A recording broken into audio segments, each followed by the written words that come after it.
For 3 weeks, I secretly built my son's luxury apartment, while his fiancée treated me like a worker, never knowing I was the father of the man she was about to marry. Then I overheard her whisper to her mother on the phone. After the wedding, everything will go according to plan. He won't know anything, and his family's assets will soon be ours. I kept working, but this time I started watching her every move. You're watching Dad's revenge stories, and I'm grateful that you chose to spend your time here. Before we begin, leave a comment telling me your country or city. I'd love to know where this story reaches you from. Also, please remember, this story includes fictional details created for entertainment and learning. Any similarity to names or places is purely coincidental, but the lesson is valuable. The morning everything changed.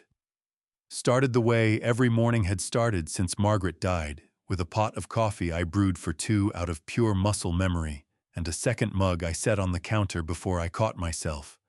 18 months. You'd think the habit would have broken by now. It hadn't. Some habits don't break. They just remind you of what's gone. I stood at the kitchen window in our house in Oak Park and watched the neighbor's dog drag his leash through the front yard, while his owner jogged behind huffing clouds of breath into the cold October air. The maple in our front yard had turned fully red overnight. Margaret would have made me take a photograph of it. She had an album somewhere, 3 albums actually full of nothing but trees in fall color. I never understood it when she was alive. Standing there with my second mug of coffee going cold on the counter, I understood it completely. My name is Thomas Miller. I'm 68 years old. I spent 42 years as a general contractor in the Chicago area, built or renovated somewhere north of 300 residential and commercial properties, and retired 2 years ago when my knees started sending me messages I could no longer ignore. My son Daniel, 35, works in finance downtown, had been after me to sell the Oak Park house and move somewhere smaller for the better part of a year. I kept telling him I'd think about it. What I meant was, this is the house where your mother hung her coat on the same hook for 31 years, and I'm not ready to take it down yet. The phone rang at 8:15. Robert Hayes. I picked up before the second ring because Robert only called before 9 when something was actually worth saying. Tom. His voice had that brisk, get-to-the-point energy I'd known since we worked side by side on the Westfield Commons project back in 1987. You doing anything this month? Watching the maple turn red, I said. Why? Because I've got a situation at Harlow Tower, and you're the only person I trust to fix it. He explained quickly. A contractor named Briggs had been managing the finish-out on a penthouse unit, 24th floor, full lake view, the kind of job that costs more per square foot than most people's entire homes. Briggs had slipped off a ladder at another site 3 days ago. Broken ankle out for 6 weeks minimum. The unit needed to be completed and ready for handover in 30 days. The owner was paying a premium. Robert needed someone who could walk in Monday morning, read a set of plans without asking basic questions, and manage a crew of 4 without drama. I'm retired, Robert, I said. You've been retired for 2 years, and you've repainted your garage 3 times, he said. Tom, come on. It's 1 month. 4 weeks. You can do this in your sleep. I turned from the window and looked at the kitchen table, the one Margaret had found at a yard sale in Evanston back in 2003, refinished herself over a long weekend, and declared the best purchase she'd ever made. The coffee ring she'd left on the corner was still there. I'd never been able to bring myself to sand it out. What's the client's name? I asked. It's in the file. D. Miller. Some kind of finance guy. Pays on time, doesn't hover. You won't even meet him, most likely. D. Miller. I rolled it around in my head for exactly 1 second. Miller was one of the 5 most common surnames in Illinois. I didn't think twice. Send me the plans tonight, I said. I'll be on site Monday at 7. Robert exhaled like a man who'd been holding his breath. I owe you one, Tom. You owe me about 40, I said. Start counting. Harlow Tower stood on the north end of the loop. 40 stories of glass and steel that caught the afternoon sun off Lake Michigan and threw it back at you like a dare. I'd driven past it 100 times without giving it much thought. Walking through the lobby Monday morning with my tool bag over one shoulder and a roll of plans under my arm, I felt something I hadn't felt in 2 years, the particular kind of focus that only comes when you're about to put your hands on something unfinished. The building manager, a compact woman named Carol, who wore her keycard lanyard like a badge of authority, rode the elevator with me to the 24th floor and talked the whole way up about moisture barriers and the previous contractor's scheduling failures. I nodded at the right moments. I'd heard versions of this speech on every job I'd ever taken. The details changed. The frustration never did. Unit 2401 opened onto a wide entry hall with 10-foot ceilings and floor-to-ceiling windows that looked north toward Wrigleyville and east toward the lake. The bones were extraordinary. The finish work was about 60% complete hardwood floors, laid, but not sanded kitchen cabinetry installed, but missing hardware. A lighting system that was wired but not yet configured. Solid work up to the point Briggs had left it. Competent, but not inspired. I walked every room twice before I said a word. The crew Marcus, a broad-shouldered man of about 50 who'd been in Finnish carpentry his whole life, 2 younger guys named Pete and Darnell, and an electrician named Sean who was subcontracted separately, watched me from the kitchen doorway. They'd worked with 3 different supervisors in the past 2 months. They were waiting to see what kind of problem I was going to be. Good bones, I said, crouching to look at the seam where the flooring met the baseboard in the hallway. Briggs did right by the subfloor. We've got about 28 working days. That's enough if nobody does anything twice. I stood and looked at Marcus. You know this material. Know it better than my own living room, he said. Good. Then let's talk about sequencing. I signed the site, Log accepted the key fob for the unit, and we got to work. By noon, I'd reorganized the task list, moved the lighting configuration to the last week to avoid conflicts with the floor finishing, and sourced a hardware supplier 2 blocks away who could deliver cabinet pulls by Wednesday. By 4 in the afternoon, the unit felt like a job site with a direction instead of a problem waiting to happen. Driving back to Oak Park that evening, I passed through the tunnel under the river and felt the city give way to the suburbs, the way it always had gradually, then all at once. I pulled into my driveway and sat in the truck for a moment before going inside. The kitchen light was on.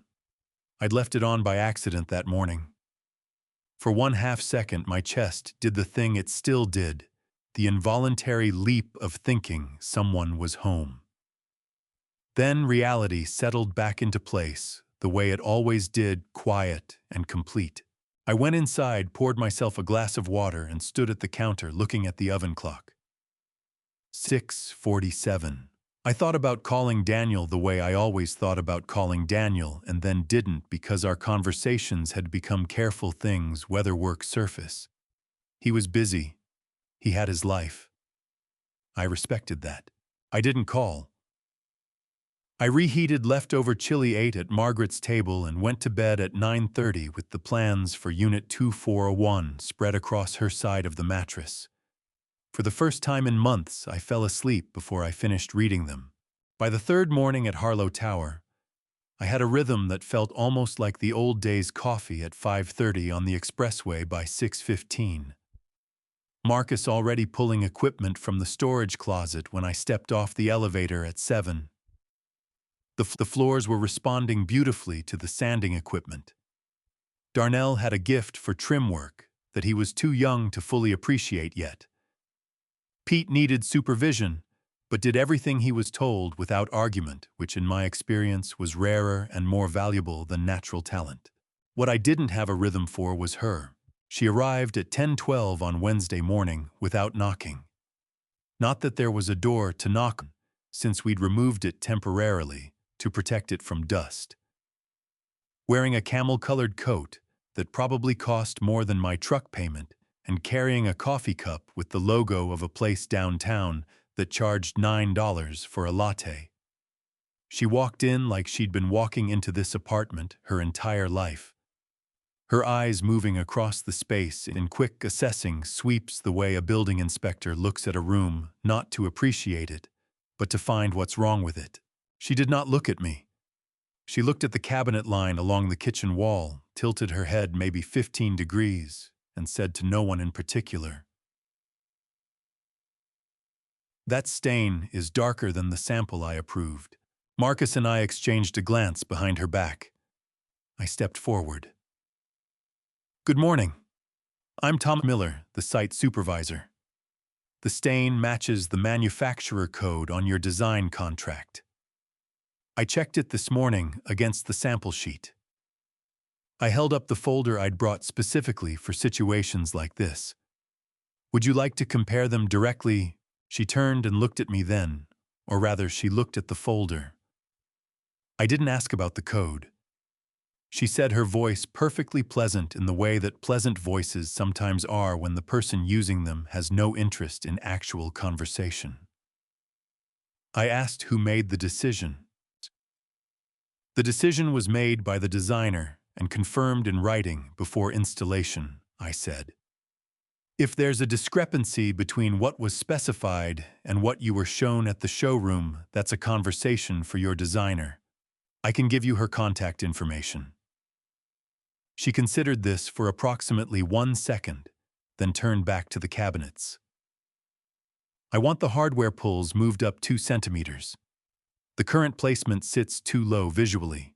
I wrote it in my notebook. I'll have that adjusted before end of day." She moved through the apartment like that for another 20 minutes, pointing, requesting, occasionally asking questions that weren't really questions.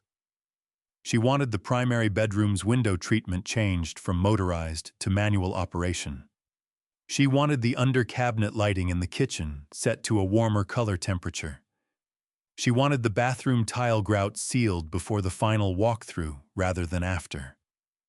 All of it reasonable. None of it delivered with anything resembling acknowledgement that the people she was talking to were people. At one point, her phone rang. She answered it while standing 6 feet in front of me and said, "Hold on, let me ask the worker," and then turned and asked me the ceiling height in the second bedroom. I told her 9 feet 2 inches. She relayed this to whoever was on the phone and walked back toward the window without a word in my direction. The worker. I'd been called worse things on job sites. I'd been ignored by people with more money than sense for 4 decades. The feeling that moved through my chest wasn't quite anger. It was something older and quieter than that, the particular weariness of a man who has spent his life building things for people who would never once think to ask his name. When she left at 10:40, Marcus waited until the elevator doors closed, and then looked at me with an expression that said everything he wasn't going to say out loud. "Do the hardware pulls," I told him. 2 centimeters up. "Already measuring," he said. She was back Thursday afternoon this time with a printed list. 7 items single-spaced in a font that told me she'd thought about this list before she arrived. The socket placement in the home office needed to be repositioned. The entry closet shelving needed an additional bracket for load distribution, which was actually a reasonable structural note, and I told her so because credit is credit. She accepted the acknowledgement without warmth and moved on. I noticed things about her on Thursday that I hadn't had the right angle to notice Wednesday. She photographed everything not casually, with her phone held up the way people photograph something beautiful or interesting, but methodically working from one corner of each room to the next, in overlapping frames. She opened the built-in cabinet in the hallway and photographed the interior dimensions. She stood at the window in the primary bedroom and photographed the view, and she pulled out her phone twice to type something, not a text message, something longer in an application that showed a grid of columns, a spreadsheet. She was logging something as she walked through the apartment, and whatever she was logging, she did it carefully, the way you log things you plan to refer back to. At 3:15, she was in the living room on another call, her back to me. Her voice low enough that I couldn't make out words from the kitchen where I was reviewing the lighting specs with Sean. But I caught her laugh, easy, warm, relaxed completely, unlike the controlled, measured tone she used when speaking to me or Marcus. Whoever was on the other end of that call got a different person than the one who'd come to check on hardware pulls. I noted that. The way I had always noted the things on a job site that didn't quite line up, the hairline crack that shouldn't be there, the seam that was off by a fraction, but off in a direction that suggested something deeper. In 42 years of construction, I had learned that the small things that don't fit are never actually small. They are the first visible sign of something hidden underneath. She left at 3:40 without saying goodbye to anyone, except the building manager she passed in the lobby, whose name she apparently knew. That evening I sat at Margaret's table with a cup of tea I didn't drink, and turned the day over in my mind the way you turn a board over to check the grain on the other side. I wasn't thinking about the hardware pulls. I was thinking about the spreadsheet, about the photographs taken from corner to corner, about the laugh that was nothing like her voice. I picked up my phone and almost called Daniel to ask casually whether his girlfriend, he'd mentioned a girlfriend, Lauren, something maybe 6 months ago, a brief mention that hadn't led to details, had any connection to real estate. I put their phone back down. I didn't want to ask questions I couldn't explain without sounding like a man looking for trouble. But I thought about that spreadsheet for a long time before I slept. The second week, I stopped counting her visits and started counting her questions. There's a difference between someone who comes to check on their home and someone who comes to study it. A homeowner notices the light. They run their hand along the countertop. They stand in the bedroom doorway and picture where the furniture will go. Lauren Carter did none of those things. She moved through Unit 2401 the way an auditor moves through a balance sheet, efficiently, purposefully looking for numbers that don't reconcile. On Monday, she cornered me near the utility closet, while Marcus was sanding in the back hallway, the machine loud enough to swallow conversation from 10 feet away. She asked me about load-bearing capacity on the main terrace, how much weight per square foot the structural design allowed. I told her that information would be in the building's engineering file with the management office, not in my finish-out specs. Her jaw tightened a fraction. "Ballpark it for me," she said. "I don't ballpark structural load," I said. "Not on a 24th floor terrace. That's how people get hurt." She didn't like that answer. She wrote something in her phone, that spreadsheet again, columns and rows, and moved on to the second bedroom without acknowledging what I'd said. Tuesday, she came twice. The first visit was mid-morning, brisk and businesslike, a list of adjustments to the lighting temperature in the primary bath. The second was late afternoon, and she wasn't checking on the work at all. She stood at the living room window for 11 minutes, I know, because I was watching the clock while pretending to review specs, and photographed the view in a slow, deliberate arc from north to east to south. Not the sunset, the surrounding buildings, the block below, the street grid. "You photographing for the listing?" Marcus asked her, his voice friendly, genuinely curious. He'd worked enough high-end properties to know that owners sometimes documented everything before move-in. She glanced at him the way you glance at a piece of furniture that has unexpectedly made a noise. "Personal reference," she said, and turned back to the window. Marcus looked at me with his eyebrows raised halfway up his forehead. I gave him a microscopic shake of my head. "Keep working," Wednesday afternoon, she asked me about comparable sales in the building. My chest tightened the moment the words left her mouth, not dramatically.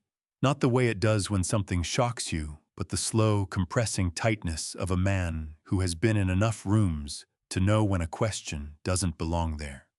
I'm a contractor, I said, keeping my voice as level as a spirit level. I pour foundations and hang doors. The sales office is on the second floor. They can tell you what 2318 sold for last spring. I already know what 2318 sold for, she said. She let that sit there between us for exactly 3 seconds, then turned and went to check the closet shelving in the guest room. I went back to my clipboard. My hands were steady. My mind was running at about 300 miles an hour. A person who already knows the comparable sales in a building isn't shopping. They're positioning. Thursday came and went without incident. Lauren arrived, corrected 2 things that didn't need correcting, and left in under 30 minutes. But Friday afternoon put ice in my blood in a way I hadn't felt since the winter Margaret got her diagnosis. I was loading equipment into my truck in the parking structure on the second basement level, the kind of concrete cavern that swallows sound and spits it back at you distorted. My back was to the ramp when I heard heels on concrete, a sound that carries in a parking garage the way nothing else does. I recognized her pace. Quick, purposeful, the rhythm of someone who moves through the world like they own whatever floor they're standing on. I kept loading. She didn't see me.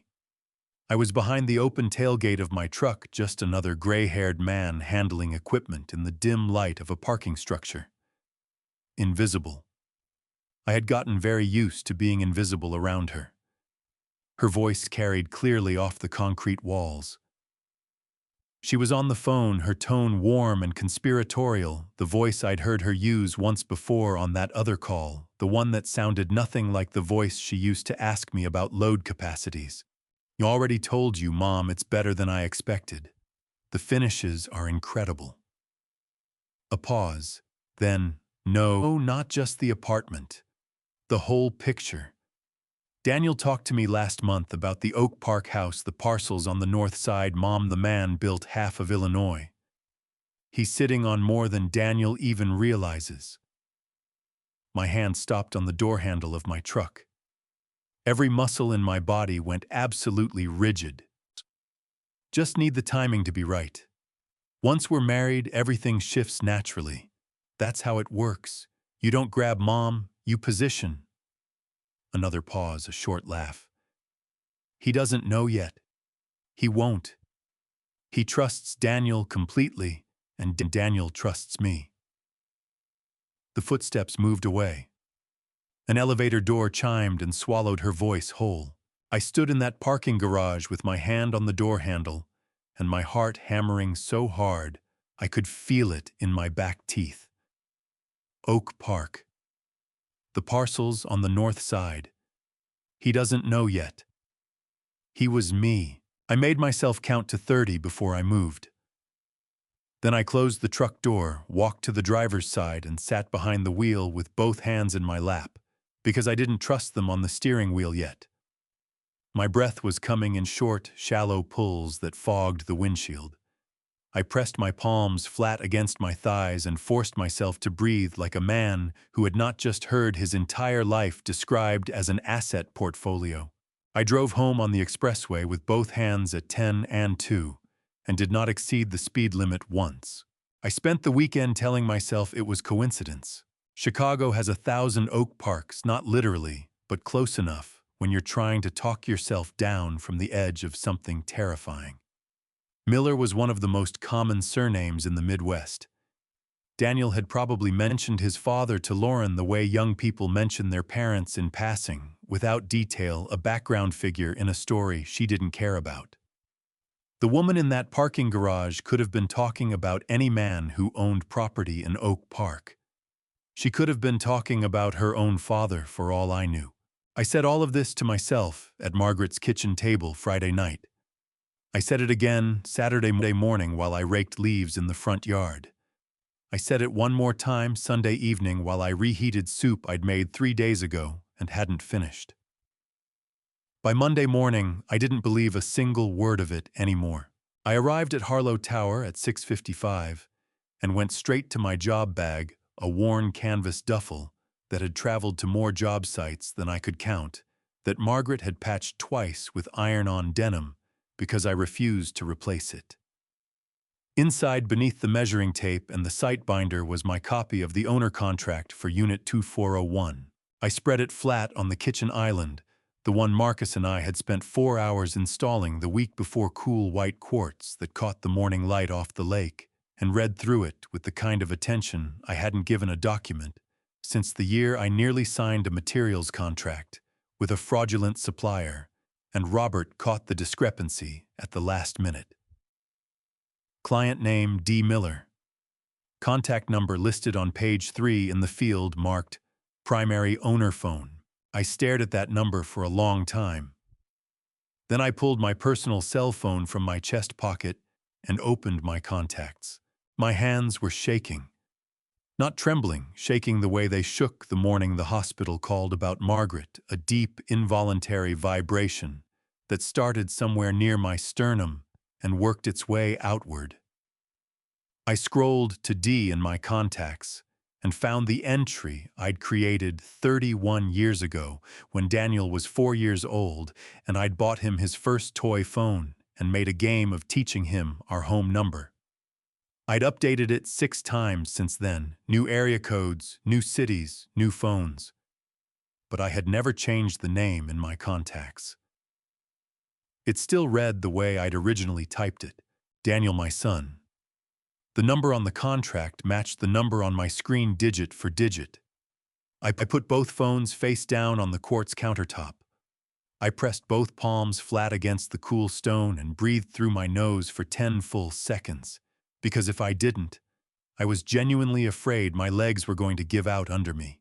The door to Unit 2401 was open behind me.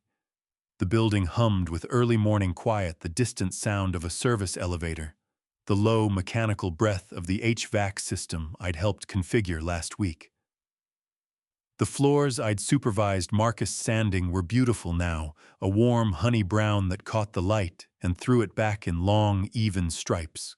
I had spent 3 weeks building my son's home. I had carried materials through his front door. I had made decisions about where his lights would sit, and how his closets would be configured, and what temperature the glow above his bathroom mirror would cast at 6 in the morning when he was standing there getting ready for work.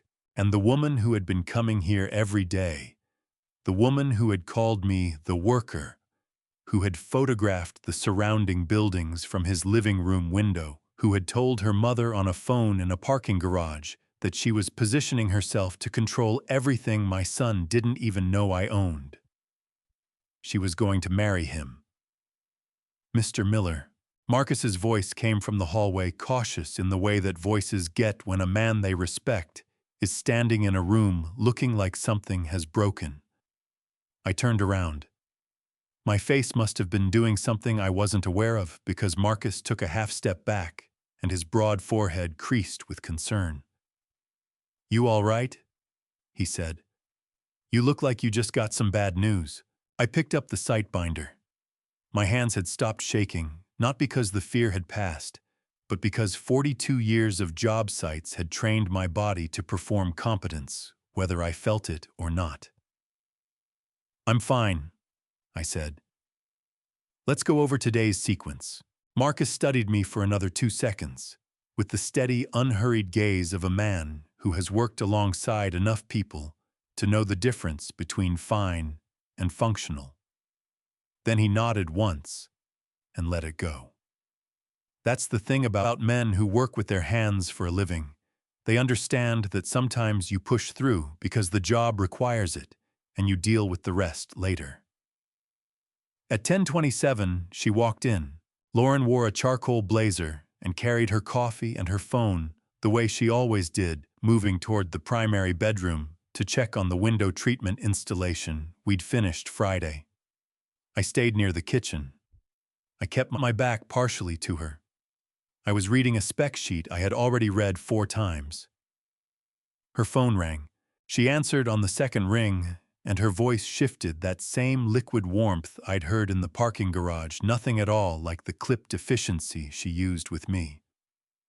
"Hey you." A pause. A small laugh. "I'm at the apartment.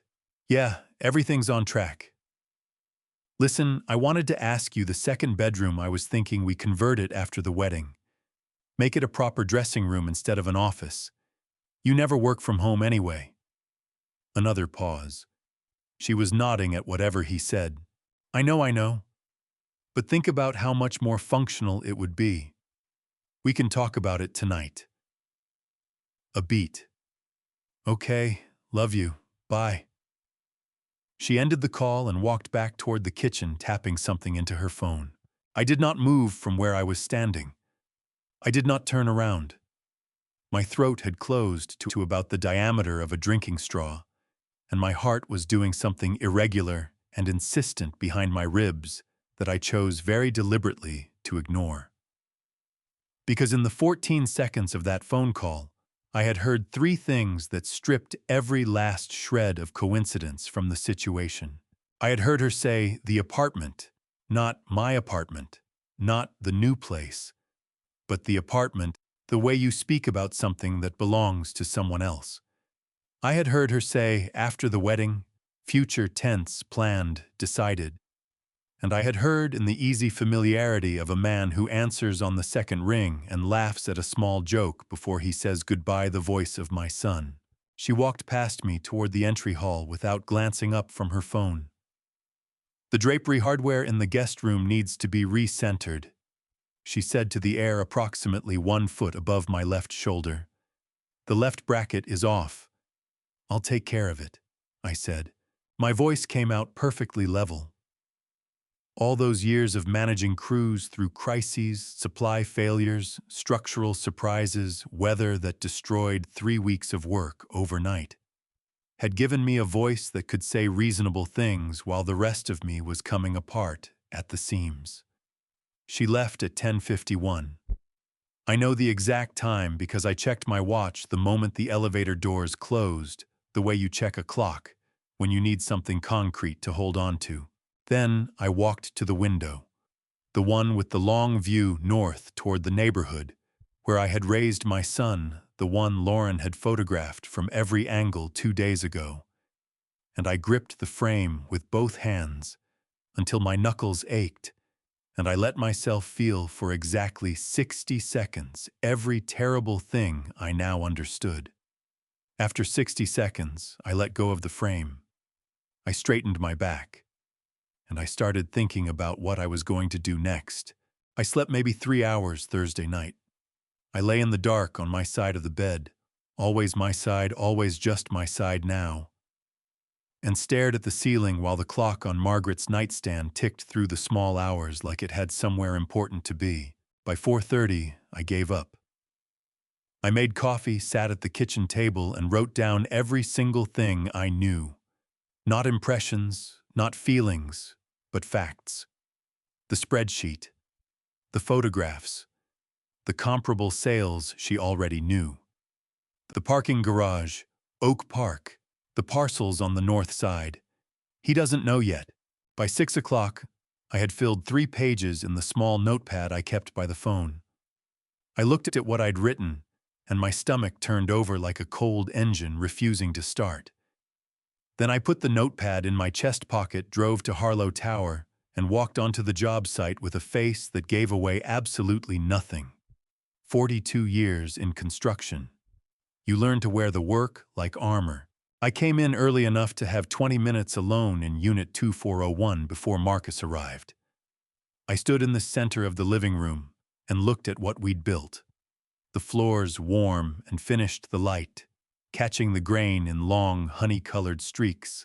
The kitchen trim fitted so cleanly, you'd have to know what to look for to see the seams. I had put my hands on every surface in this apartment. I had made decisions that Daniel would live with for years without knowing who had made them. The thought sat in my chest, like a stone. Lauren arrived at 10:15. She moved through the entry hall without breaking stride, already talking. Not to me, not to Marcus, but into her phone held up near her ear with the ease of someone for whom conversation was a continuous background process. I know what I'm doing, Mom. I've been doing this for months. Her voice carried from the hall with a clarity that the open floor plan did nothing to muffle. Daniel trusts me completely. That's the whole point. She paused, listening, then made an impatient sound with her tongue. Mom, I'm not going to argue about this in the middle of a construction site. She rounded the corner into the kitchen, saw me crouched near the base cabinet checking a leveling issue with the toe kick, and didn't even break her sentence. She simply walked to the far window and turned her back. No, I'm not rushing anything. Rushing is how you make mistakes. Another pause. Then her voice dropped half a register, going from impatient to deliberate. I'm telling you, once we're married, the whole picture changes. Daniel already told me his father was planning to gift him the major assets eventually anyway. We just need to make sure the structure is right when it happens. The timing has to be ours, not his. My jaw clamped so hard I heard my back teeth creak. The timing has to be ours, not his. I picked up my level. I set it against the cabinet frame. The bubble was perfectly centered. I stared at that bubble like it was the only thing in the world that still made sense. Okay, Mom. I have to go. Her voice shifted back to normal, efficient, and controlled. I'll call you tonight. She tucked the phone away and turned to face the kitchen. The under-cabinet lighting, she said. Is it done? Finished Tuesday, I said. My voice came out steady as a plumb line. I don't know how. I want to see it in the evening light. I'll come back at 5. We'll be off-site by 4:30, I said. I can leave the access code with the front desk. She considered this with the expression of someone calculating whether the inconvenience outweighed the benefit. Fine, she said, and moved toward the hallway. She was almost to the front door when she stopped and looked back at me with something that might have been on a different face, an attempt at warmth. The floors look good, she said. Better than I expected, actually. I felt something burn behind my eyes that had nothing to do with sawdust. Marcus built something worth being proud of, I said. He always does. She nodded once, as though filing that information in a category she wasn't sure was useful, and left. At 3 o'clock, she came back with a woman I had never seen before, mid-50s, well-dressed in a burgundy wool coat, hair cut sharply at the jaw. They walked in together with the easy synchronization of people who had been having the same conversation for years. This is what I was telling you about, Lauren said, sweeping her arm toward the window wall. The light in here in the afternoon is extraordinary. The woman, her mother, I understood immediately, something in the bone structure, and the particular way they both held their chins, turned slowly, taking in the room with calculating appreciation. It's beautiful, Lauren. It really is. And the location. Lauren crossed to the window and pointed south. Do you see that block? That's where the Bellwether project is going. 5 years from now, this whole corridor is going to look completely different. Susan Carter. I would learn her name later, but I knew her type immediately. The woman behind the woman, the one who had taught her daughter that the world was a chessboard, and other people were pieces moved to stand beside her daughter, and looked where Lauren was pointing. What about the father? Susan asked, her voice dropping just low enough that she thought it wouldn't carry. It carried. The Oak Park situation, is that still complicated? Lauren's chin lifted with a confidence that made my blood run cold. It won't be, she said. Everything is moving in the right order, Mom. I told you.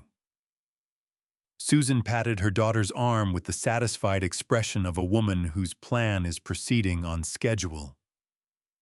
"Good girl," she said softly. I was 17 feet away on my knees checking a floor register, and I heard every syllable as clearly as if they'd leaned down and spoken directly into my ear. My hands pressed flat against the hardwood floor, Margaret's voice came to me out of nowhere, clear and sharp as a bell. "Tom, when something frightens you this badly, that's exactly when you have to think most clearly." I pressed my palms harder against the floor and thought as clearly as I had ever thought in my life. Drove home from Harlow Tower that Friday evening. The long way, not because I was lost, but because I needed the extra 20 minutes inside the truck where nobody could see my face. By the time I pulled into the driveway in Oak Park, the maple in the front yard had gone dark red in the early evening light, the kind of red that Margaret used to photograph and I used to roll my eyes at. I sat in the truck and looked at it for a long time. Then I went inside, put the kettle on, and pulled out the notepad from my chest pocket. I had 3 pages from that morning. I added 2 more before the water boiled. Hi. Dad never told me the exact dollar value. Daniel had said maybe 8 months ago on one of our careful Sunday calls. I hadn't thought much of it at the time. He'd been telling Lauren about the family, the way you do when you're serious about someone. And he'd circled back to me in an almost apologetic way, the way he did whenever he felt the distance between us. But he built a lot. Half of Oak Park knows his name. He's got the house, the north side, parcels, the retirement accounts. He's set, he earned it. He'd said it with pride. My chest ached so badly remembering it that I had to put my pen down and press my fist against my sternum until the feeling passed. My son had handed her a map. He'd done it out of love, out of pride, out of the simple human need to show the person you love that your family is worth knowing, and she had taken that map and turned it into a spreadsheet. I picked up the phone and called Robert. He answered on the second ring with his usual opener. "Tell me it's good news." "It isn't," I said. A pause. Then carefully. "How bad?" "I don't know yet," I said. "That's why I'm calling." I told him everything. I talked for 22 minutes straight, which is approximately 20 minutes longer than I normally talk on the phone about anything personal. Robert had known me since Ronald Reagan was president. He let me go without interrupting once, which told me he understood this was serious, in a way that ordinary problems weren't. When I finished, the line was quiet for a beat. Then Robert said, "Tom, are you absolutely certain the number on the contract matches Daniel's?" "Robert," I said, "I know my son's phone number." "Okay." His voice was different now.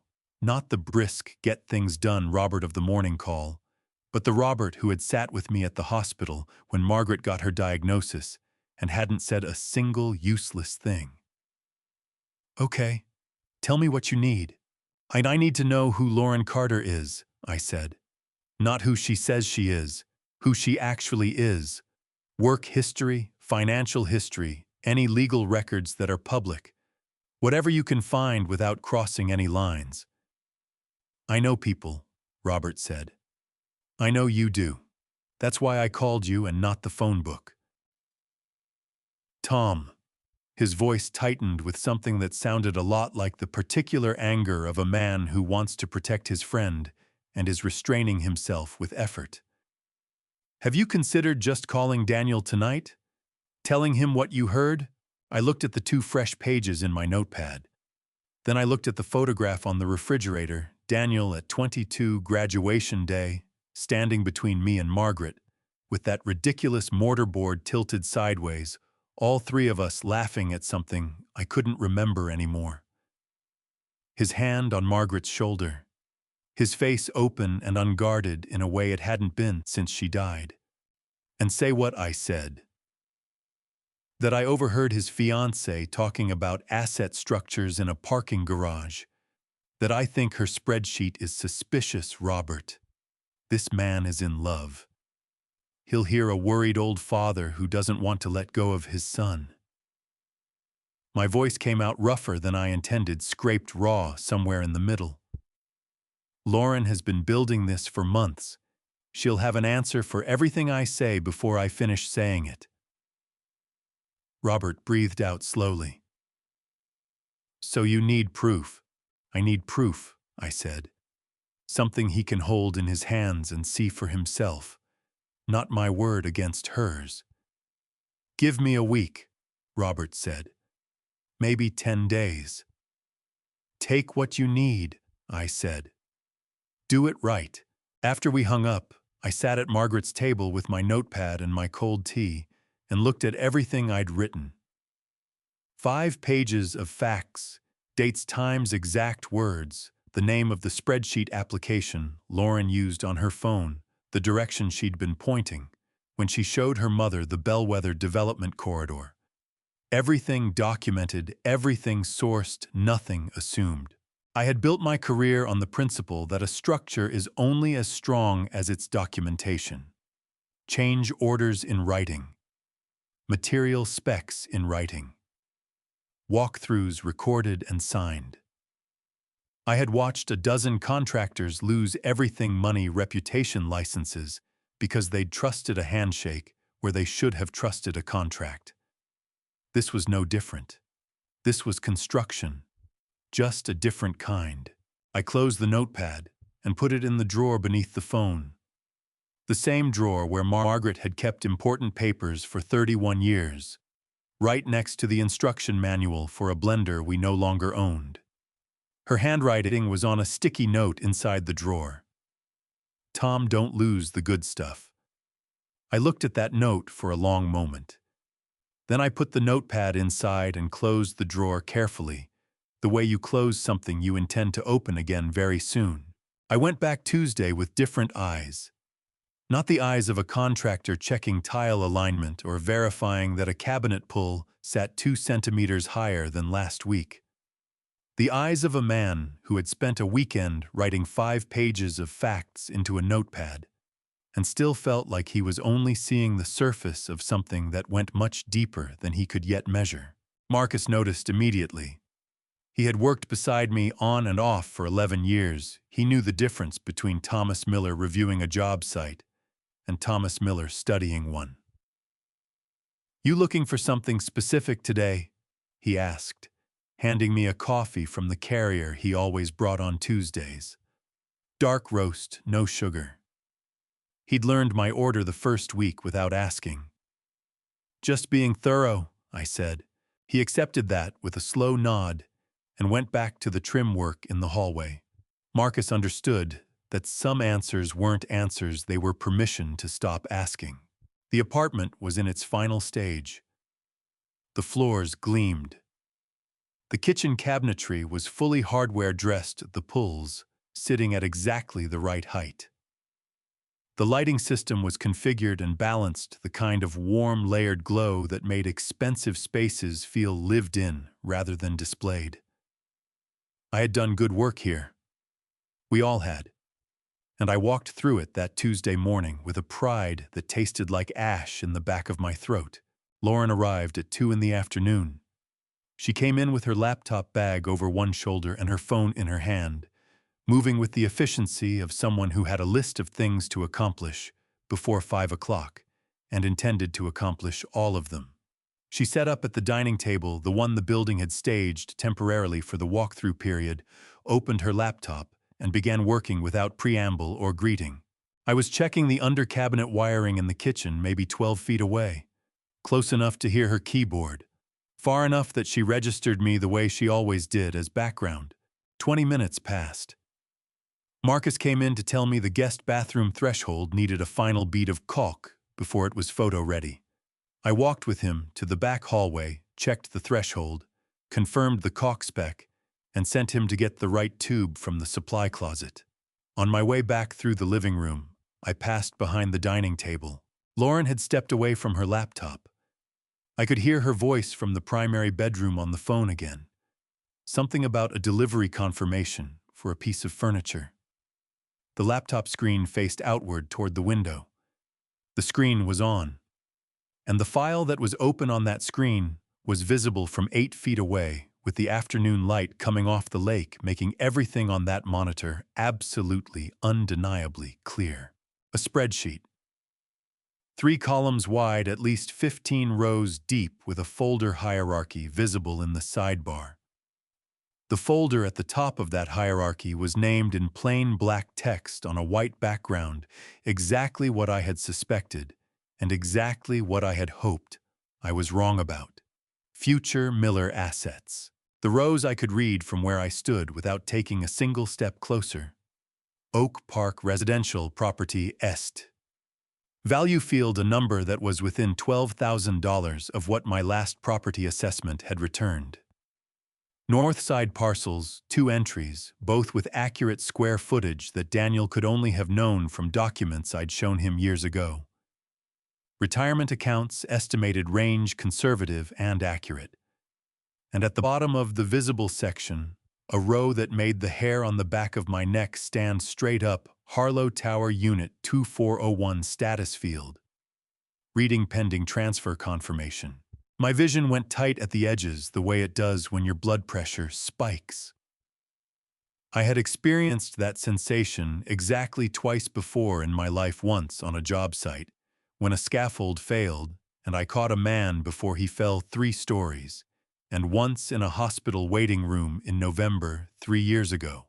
Both times my body had understood that something irreversible was happening before my mind caught up. I turned. I walked back to the kitchen. I crouched down in front of the base cabinet and checked a measurement I had already confirmed twice that morning. My hands were rock steady. My heart was slamming against my ribs like it was trying to get out. She came back from the bedroom, 2 minutes later, sat down at the laptop, closed the spreadsheet, and opened something else. "The threshold in the guest bath," she said, without looking up. "Is that being addressed today?" "Today," I confirmed. "Good," she typed. "The walkthrough is Thursday. I want everything clean." "It'll be ready," I said. I left at 4:30 with Marcus and Pete. In the elevator, Marcus looked at me sideways. "You find what you were looking for?" he asked. My jaw tightened. "More than I wanted to," I said. He didn't ask anything else. The elevator opened into the lobby, and we walked out into the cold October air, and I breathed it in like a man who had been underwater and was only now remembering how lungs work. I drove to a gas station 3 blocks from Harlow Tower, parked in the lot, and sat for 15 minutes with the engine running, and both hands wrapped around the steering wheel. The heat came up through the vents, and I stared at the yellow, fluorescent glow of the gas station canopy and said out loud to nobody, "Okay, Margaret, I see it now. All of it." Then I pulled out my notepad and wrote down every word I had read on that screen before the details could blur at the edges. Property addresses, estimated values, status notations, the folder name in bold at the top. I wrote until my hand cramped. Then I drove home, ate nothing, and called Robert to tell him to move as fast as he reasonably could. For 3 weeks, I built my son's home with my own hands, and the woman who was planning to take it from him watched me work every single day without knowing who I really was. Before I tell you what happened the moment Daniel walked through that door, and she finally realized her mistake, drop a number in the comments right now. Any number. Just so I know you're still here with me. And a quick note before we continue the story ahead. Contains some dramatized elements crafted to illustrate a real and important truth. If that's not for you, no hard feelings. You can step away right now. But if you want to know what a father does when he has to choose between protecting his son and trusting him, stay with me. Friday afternoon, the elevator opened and Daniel walked in. My son. 35 years old, wearing a charcoal wool coat I didn't recognize, and carrying the slight forward lean he'd had since he was 8 years old, and perpetually in a hurry to get to whatever came next. His hair was shorter than the last time I'd seen him at Easter 5 months ago, a careful 2-hour lunch downtown that we had both been polite enough to call a good visit. I had approximately 4 seconds between the moment I saw him and the moment he saw me. I used those 4 seconds to decide I would say my name. Nothing more. I would let the situation breathe. Mr. Hayes. Daniel's voice crossed the room with the warm confusion of a man who recognizes a face but can't place the context. He moved toward me with his hand already extended, the instinctive good manners Margaret had drilled into him from the time he could shake hands without pumping too hard. You're the site supervisor. I took his hand. Felt his grip firm, the same grip I'd taught him. My throat tightened with a pressure I had not anticipated and could not entirely control. I am, I said. Thomas Miller. Daniel's face went through 3 expressions in under 2 seconds. Recognition, confusion, something that cracked open across his features like a fault line shifting, a sudden lurching joy mixed with something that looked painfully close to guilt. Dad. His voice dropped to almost nothing on the word. Dad, what? How are you? Robert called me, I said. 3 weeks ago, you needed a supervisor. I was available. His grip on my hand tightened before he released it. His eyes were bright, not tears, not quite, but the particular sheen that comes when a man has been holding something carefully for a long time and suddenly doesn't have to anymore. I didn't know, he said. I had no idea it was you. Lauren manages all the contractor paperwork. I never saw the supervisor name on anything. I just signed where she told me to sign. He stopped. Looked around the apartment, really looked at it the way he hadn't had time to in the doorway. Dad, it looks incredible. Marcus does good work. I said, which was true. And also bought me 4 more seconds. While Daniel turned in a slow circle, taking in the floors, the light, the trim. His face was open in a way I hadn't seen in years, and it hurt me somewhere deep and specific to look at it. Lauren came out of the primary bedroom. I watched it happen. The moment she stepped into the living room, and her eyes found Daniel, warm, delighted, moving toward him, and then tracked left, and found me still standing where Daniel had left me, holding my sight binder in one hand. The sequence took less than 2 seconds. Delight, recognition, recalibration, and then, and I will never forget this for as long as I live, the smile that replaced all of it. Not the controlled, efficient expression she wore when she was directing me about hardware pulls. Not the warm, liquid voice I'd heard on the phone. Something new. Something she had manufactured in under 2 seconds from raw materials and installed on her face like a finish coat over damaged drywall. Oh my God! She crossed the room with her arms open, moving toward me with the warm momentum of a woman greeting someone she'd been hoping to see. You're Daniel's father. You're the one who's been doing all of this. She gestured around the apartment with an admiration so perfectly calibrated, it made my skin crawl. I had no idea. I feel terrible. I would have introduced myself properly from the beginning if I'd known. She was close enough now that I could see her eyes clearly. They were assessing me with an intensity completely at odds with the warmth radiating off the rest of her face. A builder reads a structure from the foundation up. You learn to see what's underneath the finish. No harm done, I said. My voice was a wall. Smooth even gave nothing away. Babe. She turned to Daniel with an expression of soft exasperation. Why didn't you tell me your dad was the supervisor? I've been talking to him for 3 weeks. She shook her head with a laugh that was almost perfect. I must have seemed so rude. Daniel blinked. I didn't know he was the supervisor either. I just found out the contract was under his name when Robert... Well, it all worked out beautifully. She reached out and touched my arm, a brief proprietary contact that she made look like warmth. Babe, your dad built us something incredible. Look at these floors. Daniel looked at me with something in his eyes that was half apology and half something I couldn't name yet. Are you Dad? Are you okay? You've been here this whole time and you never... It was a job, I said. I did the job. We stood there, the three of us, in the apartment I had spent 3 weeks building, in the apartment that appeared in a spreadsheet, under a folder called Future Miller Assets, and I watched Lauren Carter perform the role of delighted future daughter-in-law with a fluency that would have convinced anyone who hadn't seen her call me the worker 14 days ago.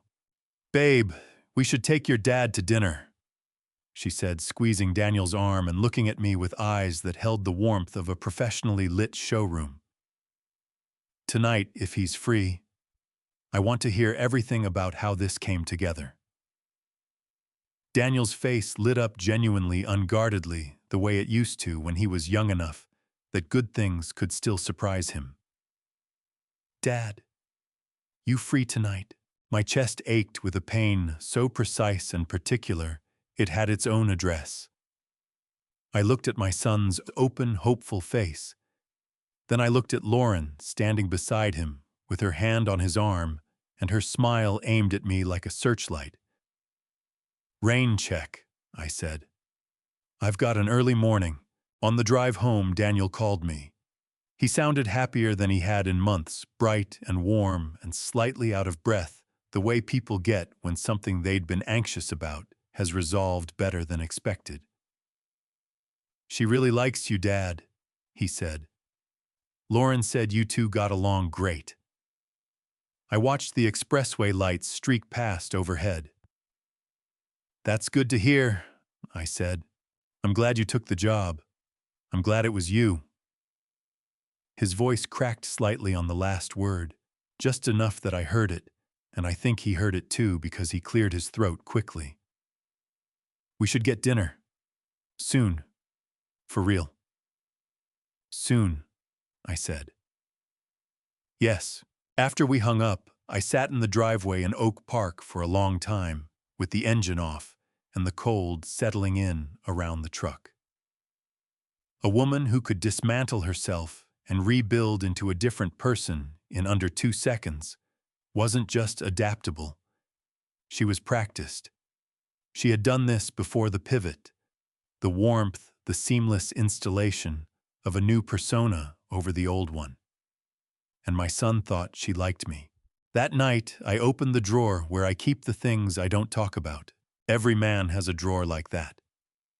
Margaret used to call it my serious drawer, the one in the oak cabinet beside the refrigerator. The one with the combination lock she never once asked me to open because she trusted me the same way you trust a foundation completely, and without needing to inspect it every season. Inside that drawer were the documents that said what I actually meant when ordinary words weren't adequate to the situation. My will, the deed to the Oak Park house, the insurance policies, and at the very back in a manila envelope with the return address of a real estate development firm on Michigan Avenue, the paperwork I had been sitting on for 3 years.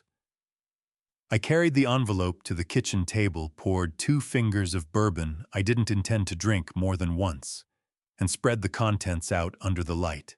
3 years ago, Robert had called me about an opportunity, a pre-development stake in a residential tower being planned for the North Loop. The project was called Harlow Tower. The developer was offering early investors the option to purchase specific units at pre-construction pricing in exchange for capital commitments during the planning phase. Robert knew the lead architect personally. The numbers were sound. I had put in the capital for Unit 2401 before the foundation was poured. I had done it because of something Margaret said the December before she got sick, sitting right here at this table with Christmas cards spread out around her and a cup of tea gone cold at her elbow. Daniel had just called to say he'd been promoted, and she'd hung up the phone with her eyes wet with pride and said, "Tom, we need to do something real for him. Not a check. Something that says we see who he's becoming." I'd thought about it for 3 months. Then I'd called Robert. The plan was simple, and I had thought beautiful. Daniel would believe he was purchasing the unit through a standard real estate transaction. The developer's sales office would handle the paperwork. The pricing would reflect what he'd been quoted, and after the wedding, after he and his wife had moved in and settled, I would tell him the truth. That the down payment he'd made had come back to him. That the unit was already fully paid. That it was a gift from his mother and me, a place to build a life in without the weight of a mortgage pressing down on the first years of a marriage. Margaret had loved the idea. She had actually clapped her hands when I told her, which she only did for things she considered genuinely wonderful. I sat at the table and looked at the transfer documents, the papers I would sign after Daniel's wedding, the ones that would move the title into his name free and clear. They were filled out in my handwriting except for the signature line and the date. I had been ready for 2 years. I had been waiting for the right moment, and now the woman he intended to marry had a spreadsheet with this unit listed under future Miller assets, with a status notation reading pending transfer confirmation. My hand came down flat on the table with a crack that made the bourbon glass jump. The pain shot up my palm, and I welcomed it. It was clean and honest in a way that nothing else in the past 2 weeks had been. "What do I do, Margaret?" My voice came out rough, scraped, raw at the edges. "What do I do with this?" The kitchen gave me nothing back but the tick of the clock above the stove and the distant sound of a car passing on the street outside. I pressed the heel of my hand against my eye socket and held it there until the burning stopped. She had gotten within arm's reach of this document without knowing it existed. She had put my son's home, a gift from his dead mother, into a column of assets she was planning to control. And Daniel was out there somewhere in the city right now, happy, telling someone that dinner with his father had gone beautifully. I called Robert at 9:45. He answered on the first ring, which meant he'd been expecting the call. "Tell me you've got something," I said. "Working on it," he said. "Tom, I need you to hear something. Whatever I find, and I'm going to find something, I can already tell you that much. You cannot go to Daniel with a feeling. You understand me? He's in love. Love makes people stupid, and it makes them loyal in the wrong direction. You need paper. You need dates and names and documentation he cannot talk himself around." "I know," I said. "I said, do you?" His voice was firm in the way that only old friends can be firm, not unkind, just unwilling to let me slide. "Because I know you, Tom Miller. I know what you look like when you're about to do something fast instead of something smart." I looked down at the transfer documents on the table. At Margaret's handwriting in the margins, notes she'd made in the planning stage, questions about the unit's orientation and whether the guest room would get morning light. Her handwriting still here, still hers. "I'll wait," I said. But Robert moved fast. "Give me the week," he said. "Don't do anything until I call."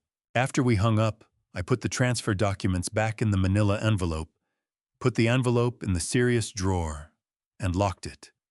Then I sat at the table with the untouched bourbon until after midnight, listening to the house and thinking about the kind of patience that costs you something real to maintain.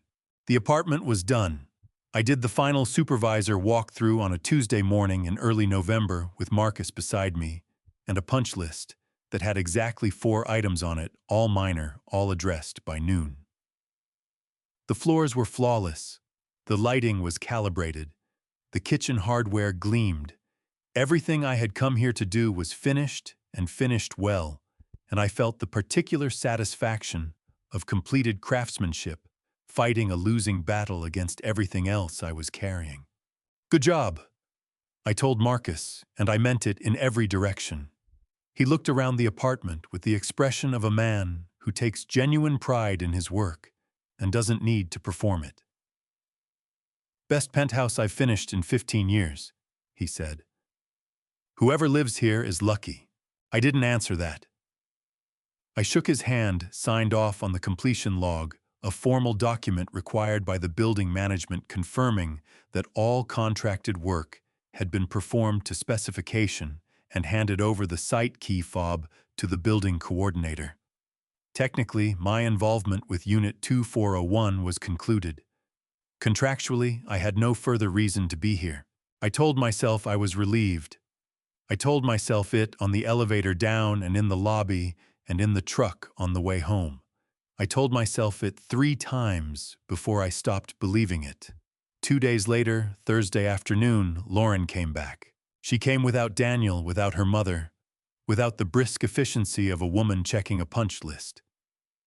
She came with a leather portfolio tucked under one arm, and the measured calm of someone who had rehearsed what she intended to say on the way over. I knew that particular calm. I had worn it myself on job sites when I was delivering news I didn't want to deliver. The building coordinator had given her access for a measurement appointment. She'd told the front desk she needed to confirm furniture dimensions before delivery. That was the stated reason. I was there because I'd come back under the pretense of a post-completion check on the lighting calibration, which was within my contractual rights for 30 days after handover. She walked in and found me near the kitchen island, and for 1/2 second, her composure flickered a barely perceptible tightening around the eyes that she smoothed over so quickly I might have imagined it if I hadn't been watching for exactly that. "I didn't know you'd be here today," she said, setting the portfolio on the dining table with the careful placement of someone putting down something valuable. "Post-completion lighting check," I said. "Standard 30-day clause in the supervisor contract, making sure the calibration holds after the first thermal cycle in the space." She nodded as though this was perfectly reasonable, which it was, and moved toward the primary bedroom with a tape measure in hand. I went back to the lighting panel near the entry hall. She was in the bedroom for 8 minutes.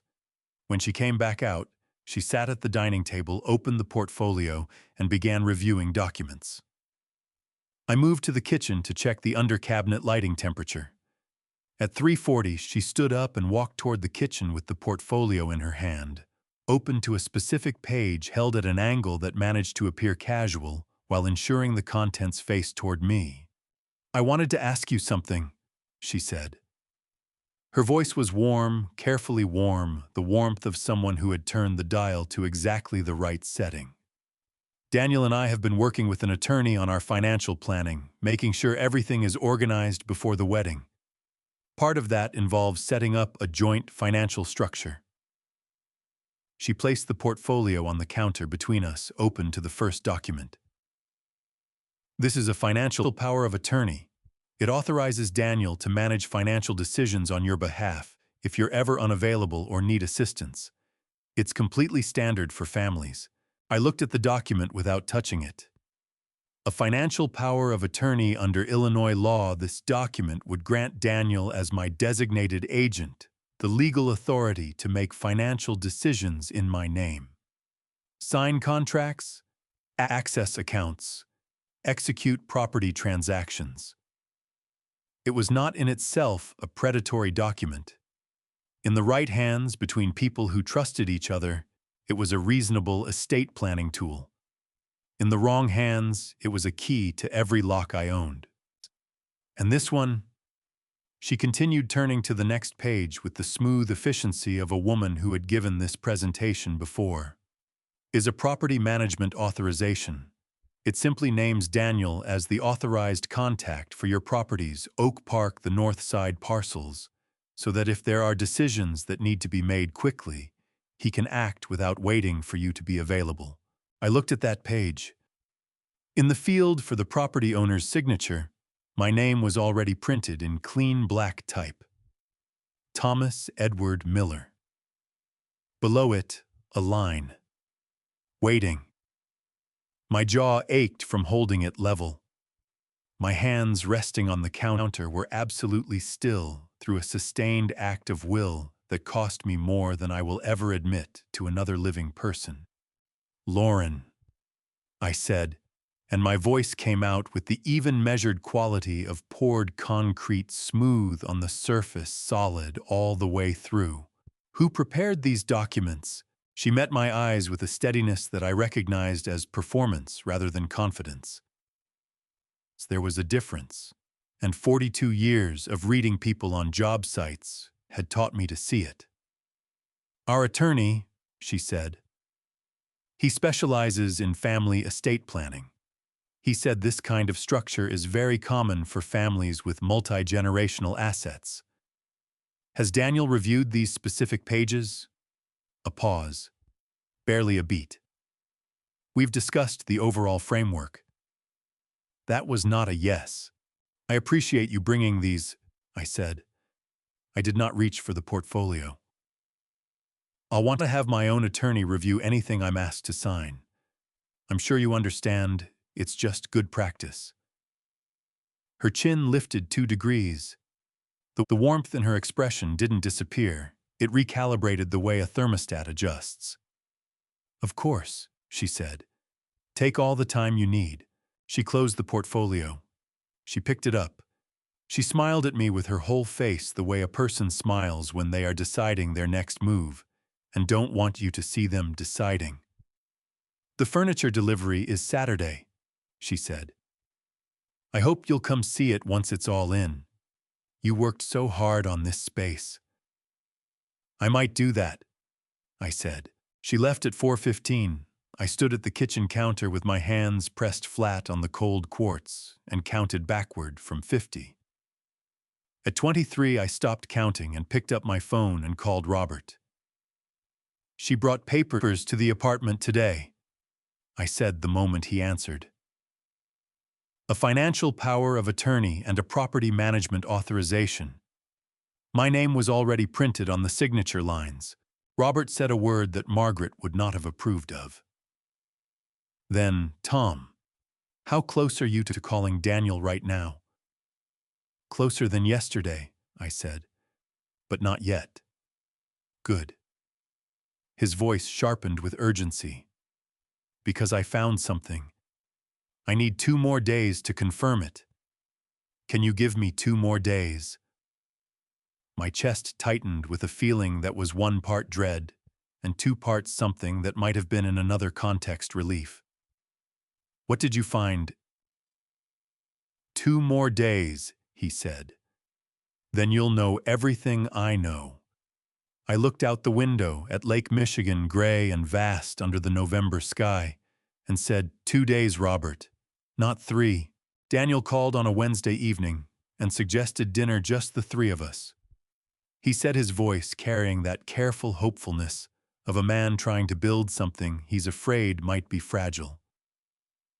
Lauren wants to get to know you properly, Dad, he said. Not a job site, an actual dinner. She picked a place near the river, Italian good food, relaxed. You'll like it. My throat tightened at the word properly, because it implied that what had come before, 3 weeks of her calling me the worker and cataloging my assets into a spreadsheet, had been improper, which it had been, but not in the way Daniel understood. What time? I said. 7, Thursday. I'll be there, I said. I spent Thursday afternoon sitting at Margaret's table with a legal pad, writing down exactly what I needed to observe at dinner and exactly what I needed to avoid saying.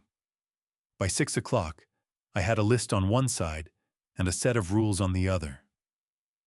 The rules were simple: listen more than you speak, don't reveal what you know, and watch how she moves when Daniel is watching her versus when he isn't. The restaurant was called Carmine's Small Warm, the kind of place with red checkered tablecloths and bread that arrives without being asked. Daniel was already there when I walked in, standing near the hostess stand, with his coat still on his face, breaking into a genuine smile when he saw me. that made my chest clench with something between love and grief. Dad. He crossed the space between us and pulled me into a hug, not the brief, obligatory hug of a dutiful son, but the kind with actual pressure behind it, the kind that says I missed you, and I'm not sure how to say it any other way. My eyes stung. I held on for exactly as long as he did, and not 1 second less. "You look good," I told him, and I meant it. He did look good, rested, happy, the particular glow of a man whose life is going the way he planned. "Say to Lauren's parking," he said. "She'll be 2 minutes. Come on, I got us a good table." We sat in the corner booth, Daniel's choice made specifically because he knew I liked to see the room. He had remembered that from childhood, from 100 family dinners at 100 restaurants, where I always angled for the wall seat. The fact that he remembered squeezed something in my chest so hard, I had to take a slow breath before I could speak. "How's the apartment?" I asked. "Incredible," he said, leaning forward with the enthusiasm he got when something genuinely excited him. "Dad, the floors, every time I walk in, I just stop and look at them. Marcus did something special with that grain pattern. He's the best Finnish carpenter I've ever worked with," I said. "Bar none." "I want to have you over," Daniel said. "Properly. Soon. Once we're settled." He hesitated. I know we've lost some time, Dad. I'm sorry about that." The apology hit me somewhere undefended. My throat worked. "We've both been figuring out how to do this without your mother," I said. "There's no rule book for it." Daniel's jaw tightened for a moment the way it did when he was fighting something back. "No," he said. "There isn't." Lauren arrived in a rush of cold air and confidence, her coat already half unbuttoned, her smile aimed at our table from 6 feet away, with the warmth of stadium lighting. She slid into the booth beside Daniel and reached across to squeeze my hand. "I'm so glad we're doing this," she said. "A real dinner. Finally." She ordered the salmon. Daniel ordered the pasta he'd been ordering at Italian restaurants since he was 12 years old. I ordered chicken and watched. For the first 40 minutes, the performance was impeccable. She asked me about my years in construction, specific questions. Good questions, the kind that required real answers, and made the person being asked feel genuinely heard. She laughed at the right moments. She touched Daniel's arm when she spoke about their future together in a way that looked effortlessly affectionate. And then somewhere between the salad and the entree, she began. "Daniel told me you drive yourself everywhere still," she said, her voice perfectly pleasant. Her head tilted at an angle that said concern rather than challenge. "All the way downtown and back.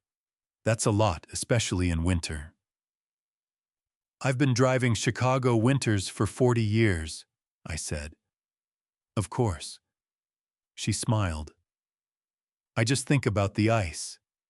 Daniel worries too." She glanced at him with an expression of shared, loving concern. Daniel looked at me with a small furrow between his brows. "Do you want me to set you up with a car service?" "It's not a big deal." "I don't need a car service," I said pleasantly. Lauren nodded, accepting this, and moved on with the seamlessness of a woman who had learned that a single stone dropped in still water creates ripples long after the stone has sunk. "And the properties," she said, reaching for her wine glass. "Oak Park, the North Side lots. That's a lot to manage solo, especially the tax filings in January." I looked at her over my water glass. "I have an accountant," I said. "Same one for 23 years. That's wonderful," she said warmly.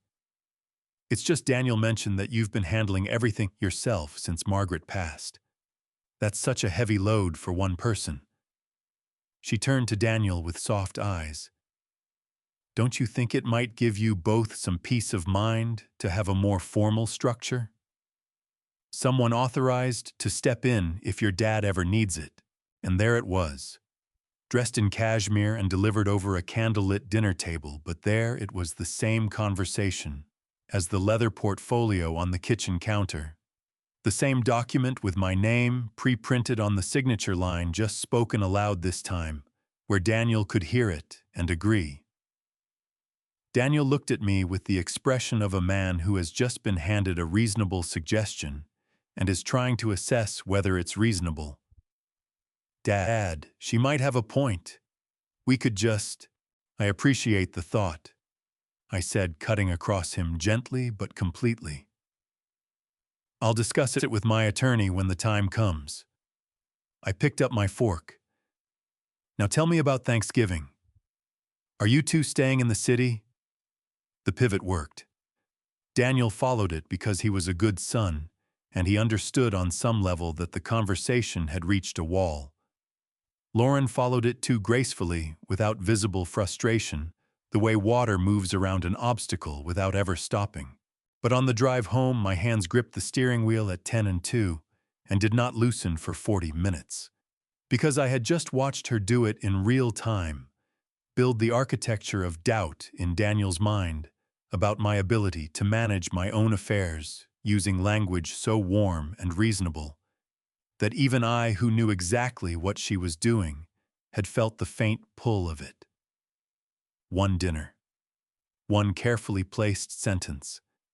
And Daniel had almost agreed. That was how bricks were laid. One at a time. Until the wall was done and the man inside couldn't see the daylight anymore. I called Robert the morning after that dinner and told him what had happened at Carmine's. He listened without interrupting a discipline he'd developed over decades of business negotiations, the ability to absorb information without reacting to it until he had all of it. When I finished, he said, "She's moving faster." "Yes," I said. "She knows I won't sign the papers willingly. She's working on Daniel now. Then we work faster too." His voice had the clipped decisiveness I recognized from the old days, from job sites where something had gone wrong, and standing around discussing it was exactly the wrong response. "Tom, I need you to do something uncomfortable." "Tell me." "Keep going to dinner. Keep taking the calls. Keep being the cooperative father-in-law who has no idea what she's doing." A pause. "Can you do that?" My jaw ached at the thought of it. "I've been doing it for 6 weeks already," I said. "Then 6 more days won't kill you." He softened slightly. "I've got a line on something, Tom. Something from before Daniel. I need a few more days to confirm it. If it's what I think it is, we won't need feelings and impressions, we'll have a pattern. A documented, confirmable pattern." "How many days?" I said. "A week. Maybe 10 days. I looked at the notepad on the table, Margaret's recipe book. Now 40 pages deep with dates and quotes and behavioral observations documented in my handwriting. "Fine," I said. 1 week. That afternoon, I met Robert at his office, and we sat across from each other with coffee going cold between us and built a system. Not a confrontation, a system. The difference between those two things was the difference between tearing down a wall and understanding its load-bearing function before you touch it. "You document everything," Robert said, tapping the table for emphasis.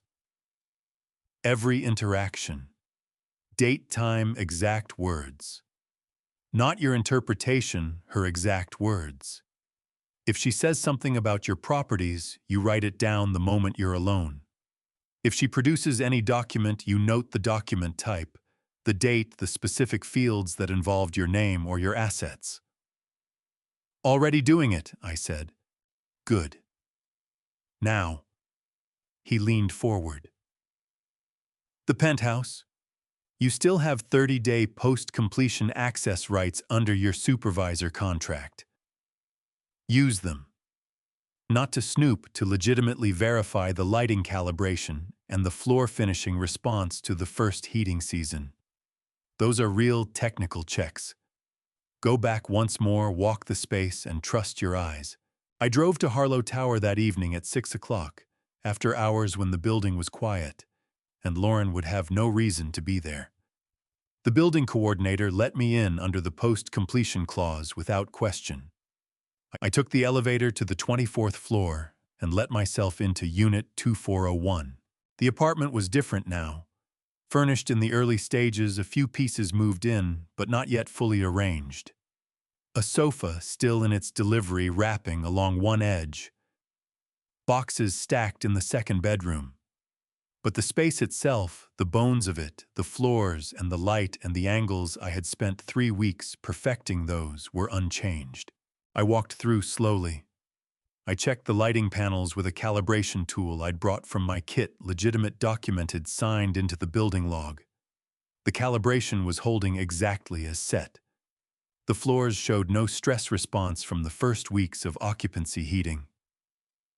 Everything I had built was performing exactly as designed. I stood at the living room window for a moment and looked out at the city, the lake dark and enormous to the east, the grid of streetlights spreading west into neighborhoods I'd driven through my whole life. Somewhere out there, Daniel was in his office or at his apartment or at a dinner I wasn't invited to. Somewhere out there, Lauren Carter was managing her timeline with the patience of someone who believed she had already won. I pressed my palm flat against the cold glass and felt the temperature of it travel up my arm. "Not yet," I said to the city, to the window, to whatever was listening. "Not yet, you haven't." Back at Oak Park that night, I opened Margaret's recipe book and added 3 more pages. I wrote down the exact sequence of Lauren's remarks at Carmine's, the car service suggestion first, the property management second, the authorization structure third. 3 steps each building on the last each, delivered with warmth that made them sound like care rather than the architecture of control they actually were. Then I wrote something in the margin that I hadn't planned to write. I wrote, "She is good at this. Better than anyone I have encountered in 40 years of dealing with difficult people. Which means she has had practice. Robert needs to find the practice." I underlined the last sentence twice. Then I closed the book, put it in Margaret's drawer, and went to bed. For the first time in weeks, I slept more than 4 hours. Not because things were better, because I had a plan. And in my experience, a man with a plan, even an incomplete one, even one built on patience and documentation, rather than action, sleeps better than a man with only fear. Robert called on a Tuesday morning in the first week of December and said 4 words I hadn't been expecting, delivered in the flat, measured voice he reserved for information that deserved to be handled carefully. "Tom, she's done this before." The coffee mug in my hand stopped moving halfway to my mouth. I set it on the counter with a sound that was too loud for the quiet kitchen and said, "Tell me everything, not on the phone. I'm coming to you." But I was going to say the same thing, he said. 9:30. I'll have it all laid out. I was at his Michigan Avenue office by 9:15, still in my coat, when he started talking, because Robert Hayes had known me long enough to understand that when I needed information, I needed it immediately and in full, not parceled out with courtesy pauses. He was standing at his whiteboard when I walked in. Not sitting, standing with notes in 2 colors of marker and a printed summary on the desk that he'd prepared with the methodical thoroughness of a man who'd spent his career making sure the details held up under scrutiny. 5 years ago," he said, uncapping the red marker, "a man named Richard Webb, 61 years old at the time, owned a residential renovation company out of Naperville, solid business, 22 years, established good reputation in the western suburbs. He met Lauren Carter at a fundraising dinner for a children's hospital in the Gold Coast. They were introduced by a mutual acquaintance." Robert wrote the name on the board. They were together for 19 months. My chest was already tightening. I sat in the chair across from his desk and pressed my hands flat on my thighs. What happened? Month 6, she moved in. Month 10, she was managing his administrative operations, vendor payments, billing cycles, payroll coordination. She presented it as helping him grow. He was grateful. Robert's jaw tightened with a disgust he was keeping professional. Month 14, she proposed consolidating his personal and business accounts into a joint management structure. Said it was for tax efficiency. Under Illinois law, a joint account with co-signatory authority means both parties can authorize transactions independently. You don't need the other person's approval to move money, as long as both names are on the account. I felt the blood leave my face. I felt it go a slow, draining cold that started at my temples and worked its way down. She had access to his operating capital. Full access, Robert said. Month 19, the relationship ended. 2 weeks later, Webb discovered that approximately $60,000 in receivables payments from clients for completed projects had been redirected from his primary business account into a third-party account he didn't recognize. By the time his attorney traced the transfers, the money had moved twice more through intermediary accounts. Robert set the marker down. The trail went cold at a private account registered in a name Webb's attorney couldn't immediately connect to Lauren. It would have taken months of litigation to untangle. My throat was so tight that swallowing hurt. Did he go after her? He filed a civil complaint in DuPage County. Robert picked up the printed summary and handed it to me across the desk. Lauren's attorney responded within 72 hours that speed alone tells you she was prepared for exactly this possibility. The counter-allegation claimed Webb had authorized every transaction, that Lauren had been acting on his explicit instructions, and that he was attempting to use her as a scapegoat for his own financial mismanagement. I looked at the summary in my hands. My fingers were cold. The paper felt thin and inadequate for the weight of what was written on it. The case never went to trial. Robert continued. 6 weeks after the complaint was filed, both parties entered into an out-of-court settlement. Under Illinois civil procedure, a settlement of this kind, what's called a dismissal by stipulation, means both parties agree to end the litigation in exchange for terms they negotiate privately. The court record shows only that the case was filed and dismissed. It doesn't show the terms, the money, or who admitted what. He leaned forward. And the settlement included a mutual confidentiality agreement, a legally binding contract prohibiting either party from publicly discussing the dispute, the allegations, or the outcome. If Webb violates it, Lauren can sue him for breach of contract and collect damages. The room felt like it had gotten smaller. I pressed the heel of my hand against my sternum and held it there. So she walks away clean, I said. No public record, no finding, and Webb can't warn anyone, not without exposing himself to a lawsuit, Robert said. The confidentiality agreement is the whole point. It's not just protection, it's a silencer. His voice hardened. Tom, this is not a woman who made a mistake and learned from it. This is a woman who made a mistake, got caught, negotiated a legal mechanism to ensure no one would ever know about it, and then did it again. My eyes burned. I pressed the back of my hand hard against my mouth for 3 full seconds, felt the pressure of it against my lips, breathed through my nose until the burning backed down. I was not going to fall apart in Robert's office. I had made that decision on the drive over, and I was keeping it. How old was Webb? I asked when I trusted my voice again. My 16 Robert said no.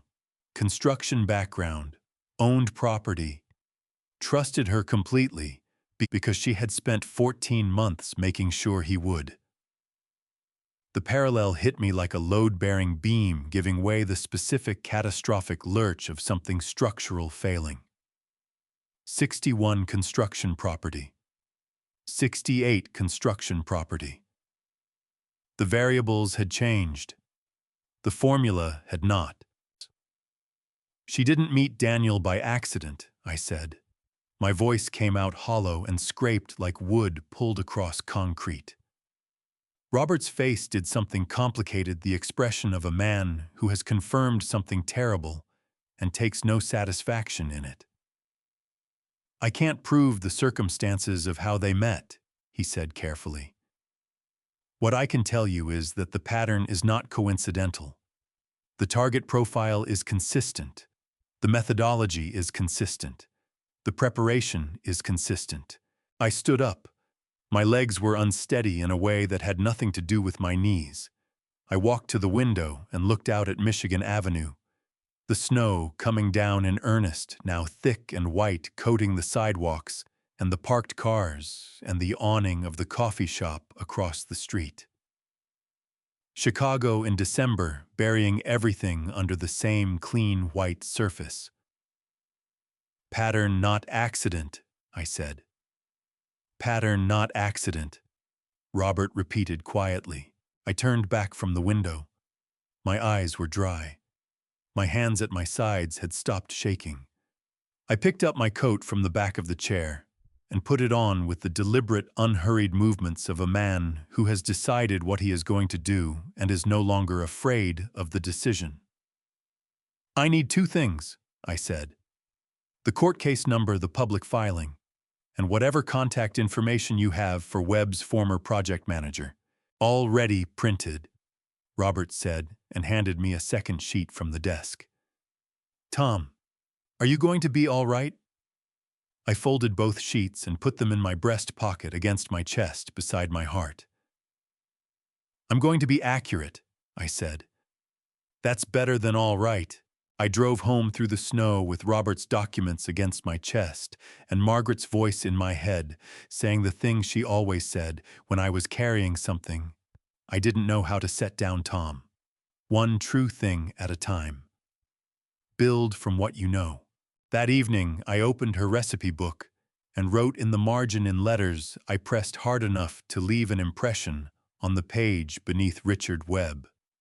Pattern, not accident.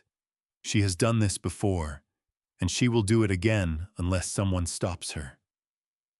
Then I underlined it, and I closed the book, and I waited for the moment I would know it was time. I wasn't there when it happened.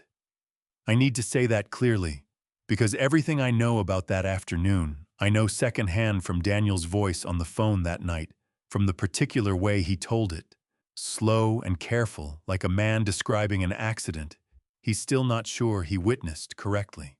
He called me at 9:47 in the evening.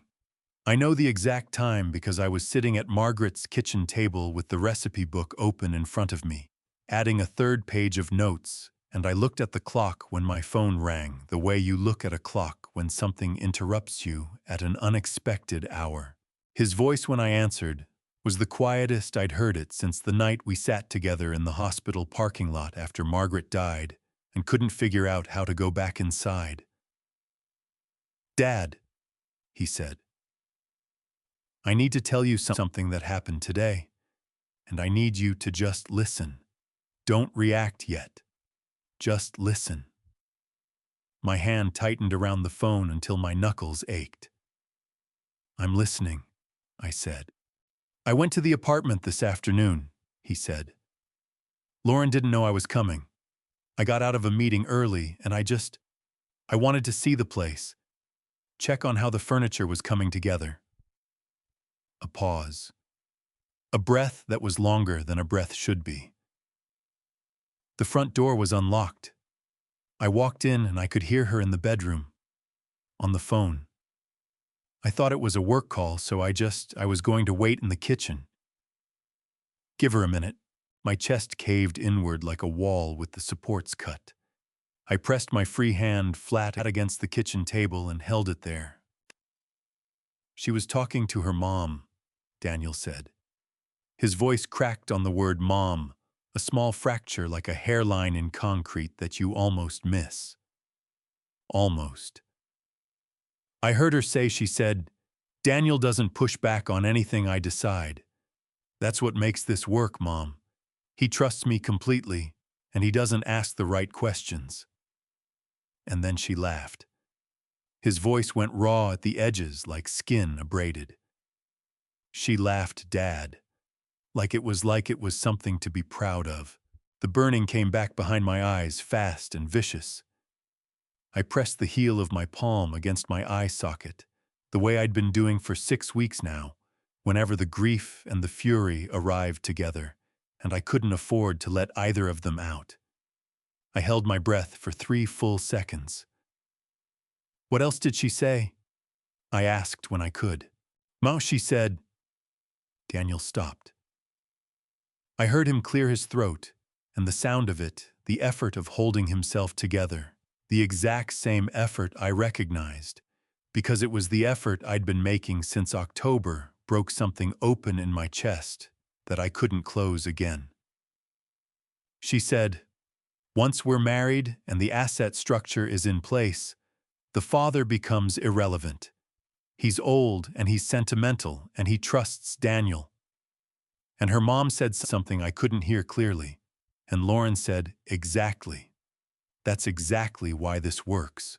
My throat seized. My vision went bright and blurry at the edges in a way that had nothing to do with my eyes. "Daniel," I said, and my voice came out broken in the middle of his name, cracked right down the center of the 2 syllables, like wood splitting along the grain. I stopped. I breathed. I tried again. "Daniel, are you somewhere safe right now?" "I'm in my car," he said. "In the parking garage. I've been sitting here for 3 hours, Dad. I didn't know where to go." His voice collapsed on the last 4 words. Not all the way, not fully, but enough that I could hear the boy in it. The 8-year-old boy who used to come find me when something scared him and stand in the doorway of whatever room I was in until I looked up and noticed him. I didn't know who else to call. My hand came up and covered my mouth. I pressed hard. My eyes were burning so badly that tears were running down my face before I had consciously decided to cry, and I was 68 years old and I didn't care. "You did right," I said when I could make words come out. "You called exactly right. Listen to me, are you warm enough in that car?" "Yeah." A wet scraped sound. "Yeah, I'm okay. I need you to drive somewhere warm," I said. "Not the apartment. Not home, not your apartment. Is there somewhere you can go tonight? A friend, a colleague, anywhere you feel safe." "My buddy James has a place in Lincoln Park," he said. "He's been telling me to come over for months." "Call James," I said. "Go there tonight. And Daniel," my voice threatened to break again, and I held it together through pure will. "Don't talk to Lauren tonight. Not until we've had a chance to sit together and I can show you what I know." A pause that stretched and stretched. "You know things," he said, not a question. "I've known things for 6 weeks," I said. "I've been waiting until you were ready to hear them. I think tonight you're ready." He made a sound then that wasn't quite a sob and wasn't quite a laugh. A raw, ragged exhale that carried every feeling he'd been holding in that parking garage for 3 hours. "Why didn't you just tell me, Dad?" And that question, that honest, heartbroken question from my son, hit me somewhere so deep and so specific that I had to press my fist against my sternum and hold it there for a long moment before I could answer. "Because I needed you to believe me," I said. "And for you to believe me, you needed to hear something true from her first. Not from me." My voice steadied itself on the last sentence, found its footing. "Come to Oak Park Saturday. I'll show you everything. And then you decide what you want to do. Not me, you." He came. He always was going to come. He was my son. I knew the call would come. I just didn't know which direction it would travel, whether it would be Daniel calling to say he was ready, or Lauren calling because she'd gotten there first. It was Lauren who got there first. She called Daniel the morning after he spent the night at James's place in Lincoln Park. I know this because Daniel told me later in the careful, reconstructive way he described everything from those days, like a man cataloging the wreckage after a storm, trying to understand which pieces had been structural and which had just been in the way. She told him she was worried about him, that he'd seemed distant lately, that she'd noticed a tension between him and his father, that she'd been afraid to bring up, but felt she had to now because she loved him and she couldn't watch it go unaddressed any longer. Then she told him that I had never truly accepted her. Daniel called me at 11 that morning. His voice was different from the night before. Not the raw, broken voice of the parking garage, but something harder and more careful, the voice of a man who has been given two versions of a story and is trying to figure out which one to stand on. "Dad," he said. "Lauren called me this morning." My stomach dropped straight through the kitchen floor. I gripped the edge of the counter with one hand and kept my voice absolutely level. "What did she say?" "She said—" He stopped, took a breath.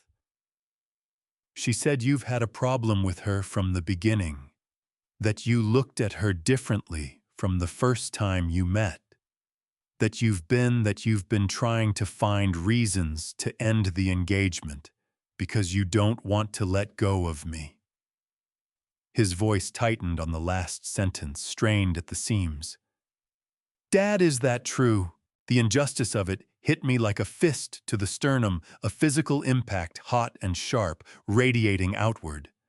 I pressed my back against the kitchen counter and breathed through it the way you breathe through physical pain, steadily, deliberately, refusing to let it make the decisions. "Daniel," I said, "I want you to ask yourself one question before I say anything else. When you were sitting in that parking garage last night, after what you heard, who did you call?" A pause. "You," he said. "Why?" Another pause, longer. "Because I trust you." "Then give me until Saturday," I said. "Come to Oak Park the way we planned. If after you see everything I have you still think I've been trying to control your life, I'll accept that. I'll back off completely. But give me Saturday first." She said you'd say something like that. His voice cracked slightly. "She said you'd try to make it about evidence, that it's what you do when you feel threatened, you build a case instead of just talking." My jaw clamped so hard my back teeth ached. Because that sentence, that precise surgical sentence, was brilliant in the worst possible way. It had taken the most legitimate thing I could do and reframed it as a character flaw. If I showed Daniel documentation, I was building a case. If I expressed emotion, I was feeling threatened. She had closed both exits before I reached them. "Anael," I said very carefully. "I have been a builder for 42 years. I build cases because cases are what hold things up when feelings aren't enough. That's not a flaw. That's the difference between a wall that stands and one that falls on someone." I stopped. Let that sit for exactly 3 seconds. "Saturday, 11 o'clock, your mother's kitchen table, that's all I'm asking."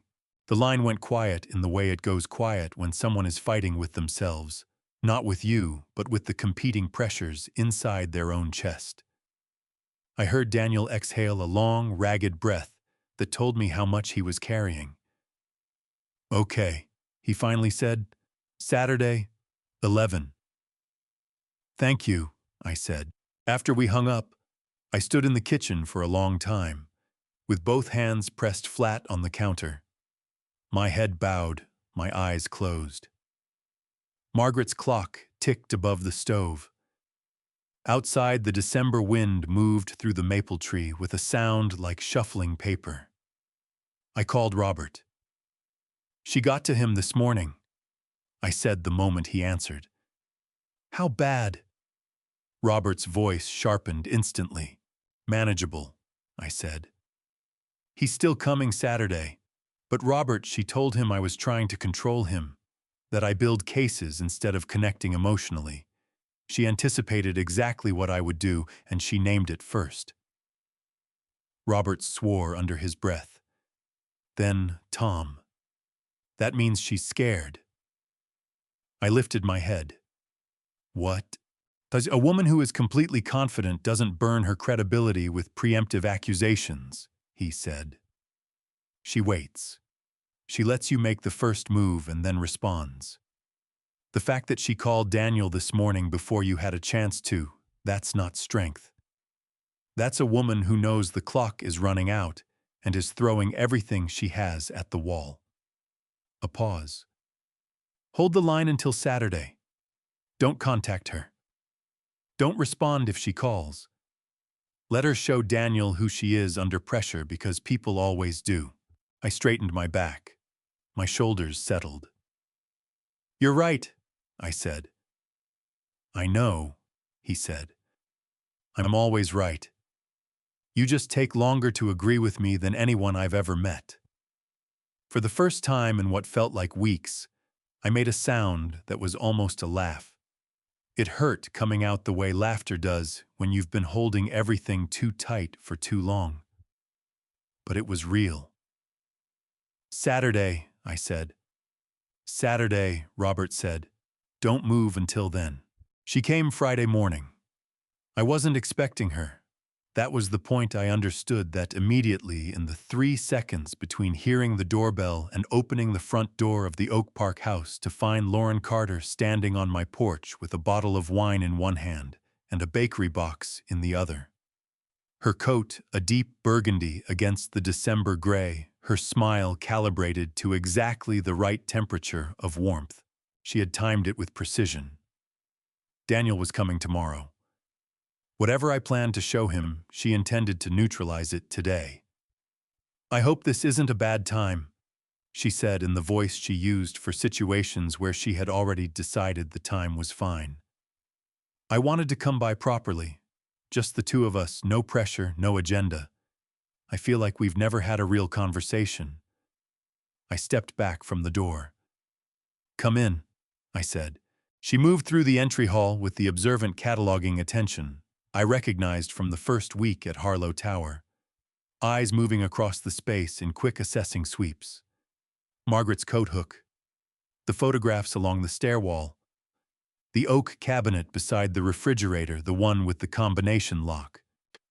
This is a beautiful home, she said, setting the wine and the bakery box on the kitchen counter, with the comfortable ease of a woman who intended to stay long enough to justify bringing refreshments. Daniel talks about growing up here, the yard, the maple tree. I can see why he loves it. Margaret planted that tree, I said. I poured water because I wasn't going to make coffee and signal this was a social call. What brings you by Lauren? She turned to face me with an expression of soft sincerity that would have been completely convincing if I hadn't spent 2 months learning the distance between her face and her intentions. I'm worried about us, she said. About you and me. Daniel told me he's coming here tomorrow, and I don't want there to be things between us that we haven't said directly. She moved to the kitchen table and sat down without being invited. Can we talk honestly? I prefer honesty, I said. I stayed standing near the counter. I know you have concerns about me. She folded her hands on the table, a deliberate open gesture, palms slightly upward, the body language of someone presenting themselves as transparent. I understand. You're protective of Daniel. That's natural. But I love your son, Thomas. I genuinely love him, and I want this family to work. What specifically are you hoping to accomplish this morning? I said. A flicker behind her eyes so brief that if I'd blinked, I'd have missed it. Then the smile resettled. I want to clear the air before tomorrow. Whatever you're planning to tell Daniel, I'd rather we discuss it first. Adult to adult. She reached into her coat and produced a document folded once clean white paper and laid it on the table between us with the quiet finality of a card being played. And I wanted to bring this. It's the property management authorization Daniel and I discussed. I know we talked about it before and you wanted time to think. I thought in the spirit of moving forward as a family, Lauren. My voice came out with a flatness that stopped her mid-sentence. I looked at the document on the table. I did not touch it. I know you prepared that authorization before you knew who I was. The temperature in the room changed. Not dramatically, she was too controlled for drama. But something shifted behind her eyes. Something recalculated. What do you mean? She said. I mean, the folder on your laptop was named before we were introduced, I said. I mean, the document on that table has my name pre-printed on the signature line, and you were carrying it before Daniel and I had a single conversation about authorization structures. I looked at her directly, the way I had never permitted myself to look at her in all the weeks at the penthouse. I mean that I know about Richard Webb. The name landed like a load-bearing beam dropped on concrete. Every carefully maintained element of her expression, the warmth, the softness, the open hands contracted. For exactly 3 seconds, the real Lauren Carter sat across from Margaret's kitchen table and she was cold and calculating and absolutely furious. And she didn't bother to hide it because for 3 seconds she didn't realize she was showing it. Then the mask came back. Slower this time. Less perfect. I don't know what you think you know, she said. Her voice had dropped half a register, the warmth entirely gone. I know enough, I said. I know about the DuPage County civil filing.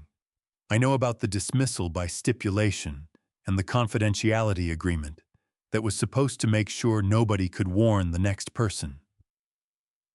I moved to the table and picked up the document she'd placed there, turned it over once in my hands, and set it back down without reading it. I'm not signing this. I'm not signing anything you put in front of me. And I want you to understand something clearly, Lauren. I say this not as a threat, but as a fact. Daniel is coming here tomorrow, and he is going to see everything I have. She stood up. Her jaw was tight enough that I could see the muscle working in her cheek. Her hands, which had been so carefully open on the table, were now pressed flat against her thighs, the same gesture I'd been using for weeks, without realizing we'd arrived at the same instinct from opposite directions. You're making a mistake, she said. Her voice was low and controlled and stripped of every performance. Daniel loves me. Whatever you show him, he's going to have to choose between believing you and believing me. And you and I both know that you two have been barely speaking for 2 years. The words were designed to find the wound. They did. My chest tightened with a grief so specific, it had its own address, the 2 years of careful surface Sunday calls, the Easter lunch. The distance I had not known how to close. I met her eyes. You might be right, I said. He might choose you. That's his right. But he is going to make that choice with the full truth in front of him. Not the version you've been building for 14 months. I walked to the kitchen door and held it. The bakery box is welcome to stay. You should go. She picked up her coat from the back of the chair. She walked past me through the kitchen door without another word, but at the entry hall, one hand on the front door, she stopped. You're going to regret this, she said without turning around. I've spent 42 years building things meant to last, I said. I know the difference between a foundation and a facade. You should go, Lauren. The door closed behind her. I stood in the entry hall for a long time, listening to the silence the house made after she left, the particular quality of quiet that follows the departure of someone who has taken all the oxygen in the room with them. My legs were unsteady. My hands were trembling faintly. My eyes were burning with a heat that had equal parts anger and grief mixed into it. I walked back to the kitchen. I picked up Margaret's recipe book from the counter where I'd left it. I sat down at the table at my chair, the one I'd sat in for 31 years of breakfasts and arguments and celebrations and ordinary Tuesday evenings, and I opened it to the last page I'd written on. I added one line: "She came today. She knows I know. Tomorrow Daniel will know too." Then I closed the book, put it in the serious drawer, and started making dinner. My son was coming in the morning. I wanted the house to smell like something warm when he walked in. Daniel sat in his car in my driveway for a full minute before getting out. I watched from the kitchen window and did not go to the door. I let him come to me the way I had learned late and at great cost, that the most important things in life cannot be pulled toward you. They have to arrive on their own. He knocked, then opened the door himself because it was unlocked, because I had left it unlocked on purpose. "Hi, Dad." His voice was careful and exhausted and young in a way it hadn't sounded since he was a teenager carrying something he didn't know how to name. "Hi, son." My throat tightened like a fist closing. "Sit down." I made soup. He hung his coat on Margaret's hook. Not mine, hers, the one with the small brass flower she'd found at a flea market in 1994, and sat in his chair at the kitchen table. I set the bowl in front of him. He looked at it for a moment with the expression of a man receiving something he hadn't known he needed. "You cooked," he said. "Your mother used to say food first," I said, sitting across from him. "She was always right about that. We ate. We talked about small things."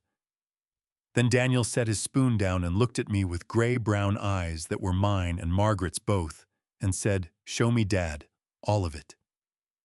I got up and opened the serious drawer. I laid everything on the table in chronological order: Margaret's recipe book, with 43 pages of my handwriting, the Harlow Tower development documents, Robert's 2-page summary on Richard Webb, the DuPage County Civil Filing Index. I sat back down and looked at my son. "I'm going to tell you everything in sequence," I said. "Dates, exact words, documented facts. When I'm done, take whatever time you need." He nodded, his hands wrapped around his coffee mug with a grip that was slightly too tight. I talked for 2 hours. I told him about the contract, D. Miller, the name I hadn't recognized, the spreadsheet application on Lauren's laptop, the systematic photographs she took of surrounding buildings from his living room window, the parking garage I read from the recipe book, because I wanted him to hear the documentation he doesn't know yet. He won't. He trusts Daniel completely, and Daniel trusts me. When I read that line, Daniel's knuckles went white around the mug. A sound came out of him, low, compressed, something that lived below the level of language. "Keep going," he said through his teeth. I told him about the folder. Future Miller assets. I read him the entries: Oak Park property, North Side parcels, retirement accounts, Unit 2401 with the notation pending transfer confirmation.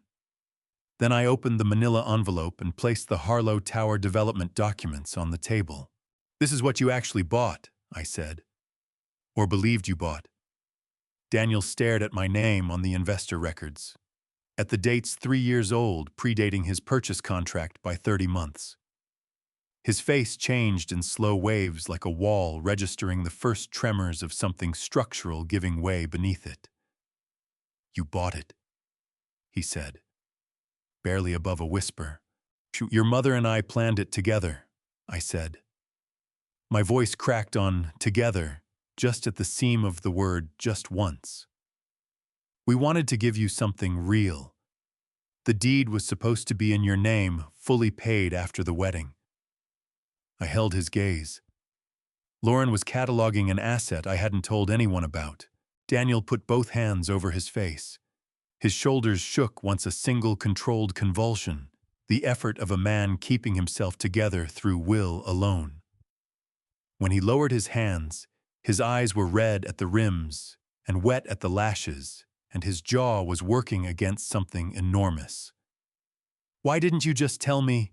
His voice broke clean down the middle. "Dad, why didn't you just call me in October?" "Because she had been building for 14 months, I said. My own eyes burned. I did not look away from him.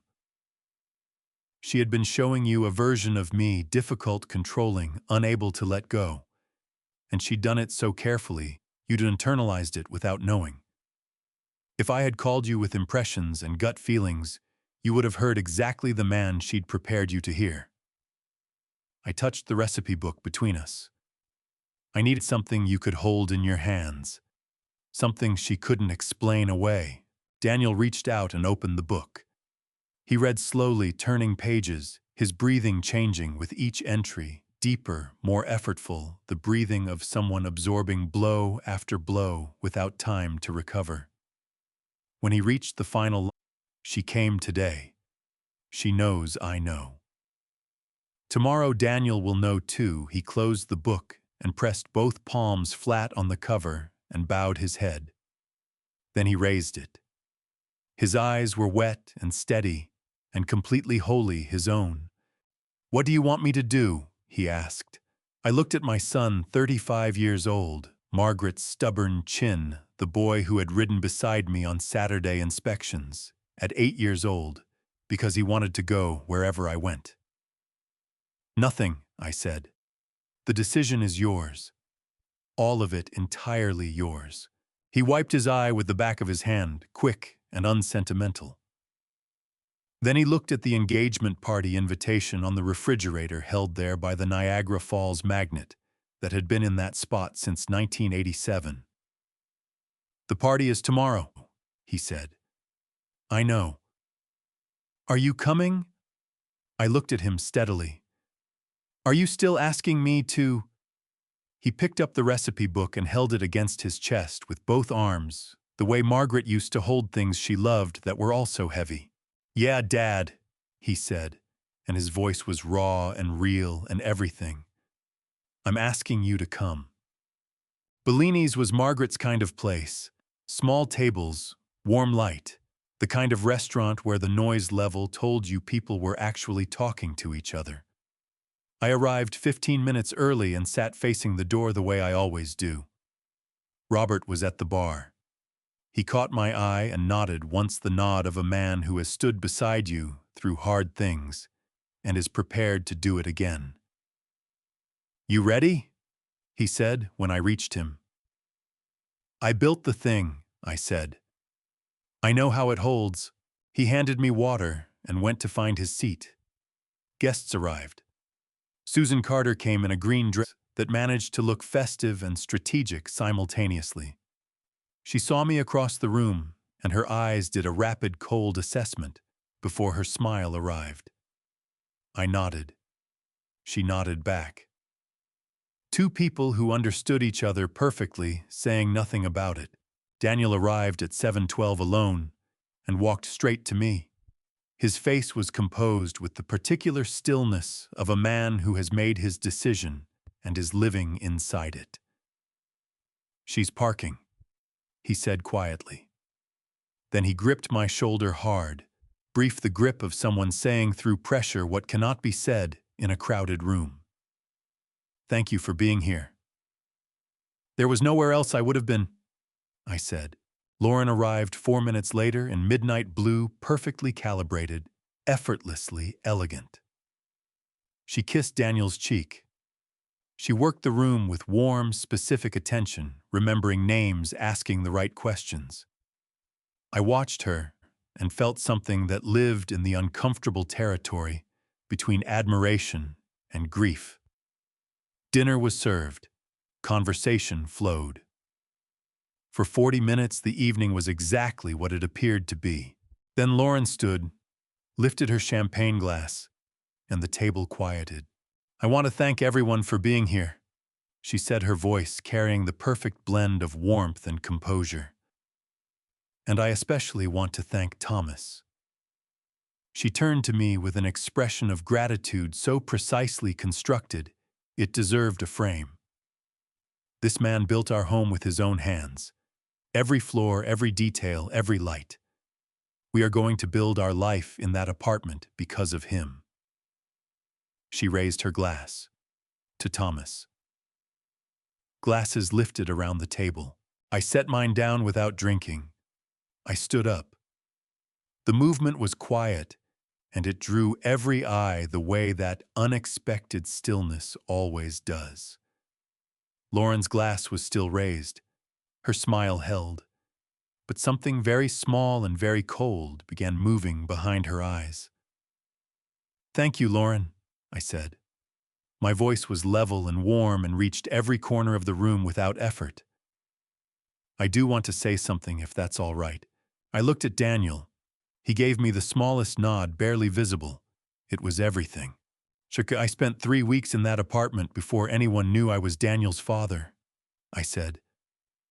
"I came in every morning and I built what the plans called for, and I paid attention to what the space was really being built to hold." I reached into my jacket and placed Margaret's recipe book on the table. "I want to give Daniel something tonight. This belonged to his mother. The last 40 pages belong to the truth." I looked at my son. "Daniel, it's yours. You decide what you do with it." Daniel reached out and took it with steady hands. His eyes were bright with the brightness of a man holding himself together through something that cost him enormously. Lauren set her glass down. "Thomas, I'm not quite finished," I said, quietly, without heat. She stopped. "I can lose money," I said, looking at her directly, not with anger, not with triumph, but with the simple clarity of a man who has decided to say one true thing and build it back. "I have done it before, and I know exactly what it costs. But a family that loses trust is not as easy to fix as a house. You cannot reframe the foundation. You cannot repair it. You rebuild from whatever remains, one true thing at a time." I looked at Daniel. "Your mother believed that. I believe it. I believe in you." The table was very still. Susan Carter pressed her fingers to her lips. Her eyes moved between her daughter and Daniel with the rapid recalculation of someone whose assumptions were collapsing in real time. Lauren looked at Daniel. Her composure, the extraordinary practiced composure of 14 months, was fracturing at the edges now. The micro-tension at the jaw, the shoulders gone rigid, the eyes working visibly hard. "Daniel." Her voice dropped low, aimed at him alone, stripped of performance. "Whatever he told you, we can talk. Just us. Please." Daniel looked at her for a long moment. His hands were flat on the table on either side of his mother's recipe book. Steady, deliberate, his father's hands.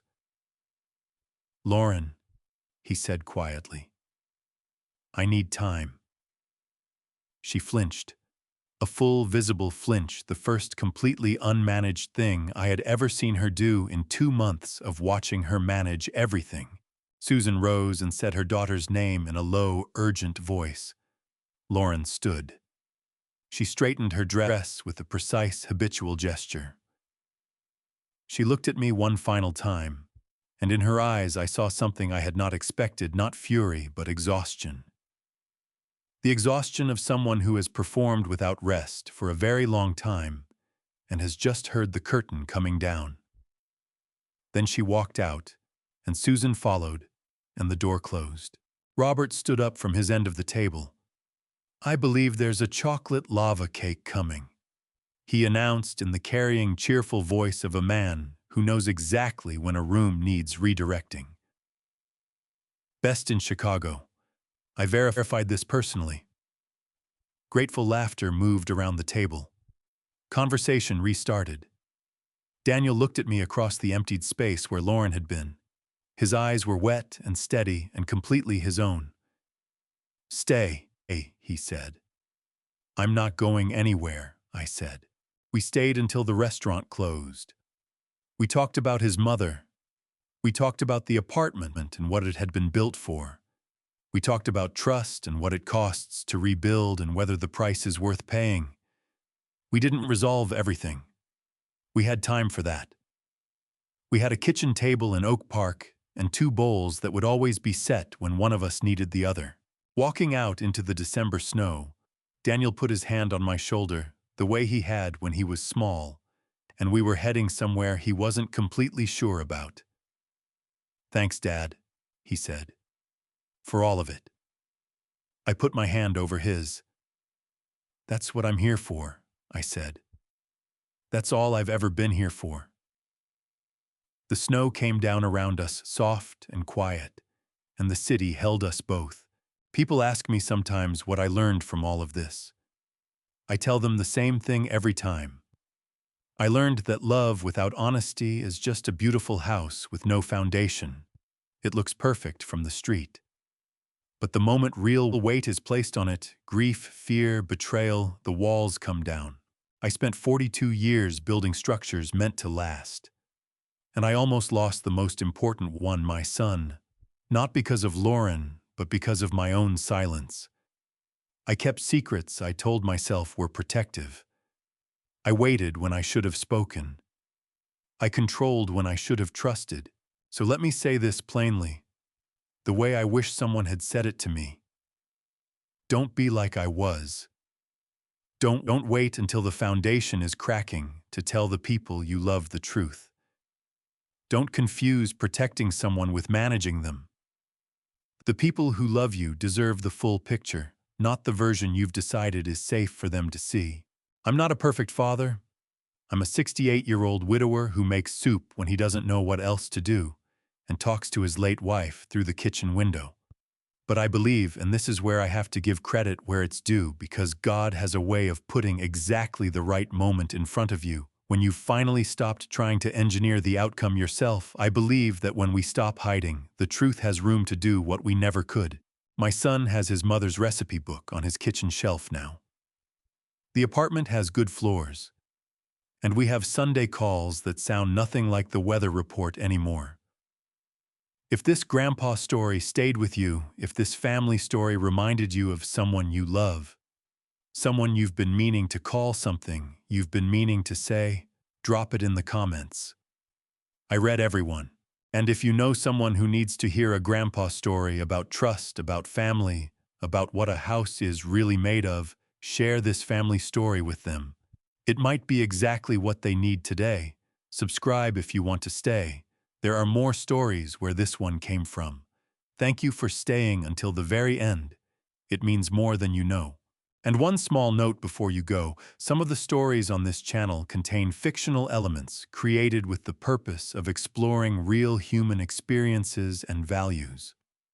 If that's not the kind of content you're looking for, I respect that completely. Feel free to find what speaks to you. But if you're staying, I'm glad you're here.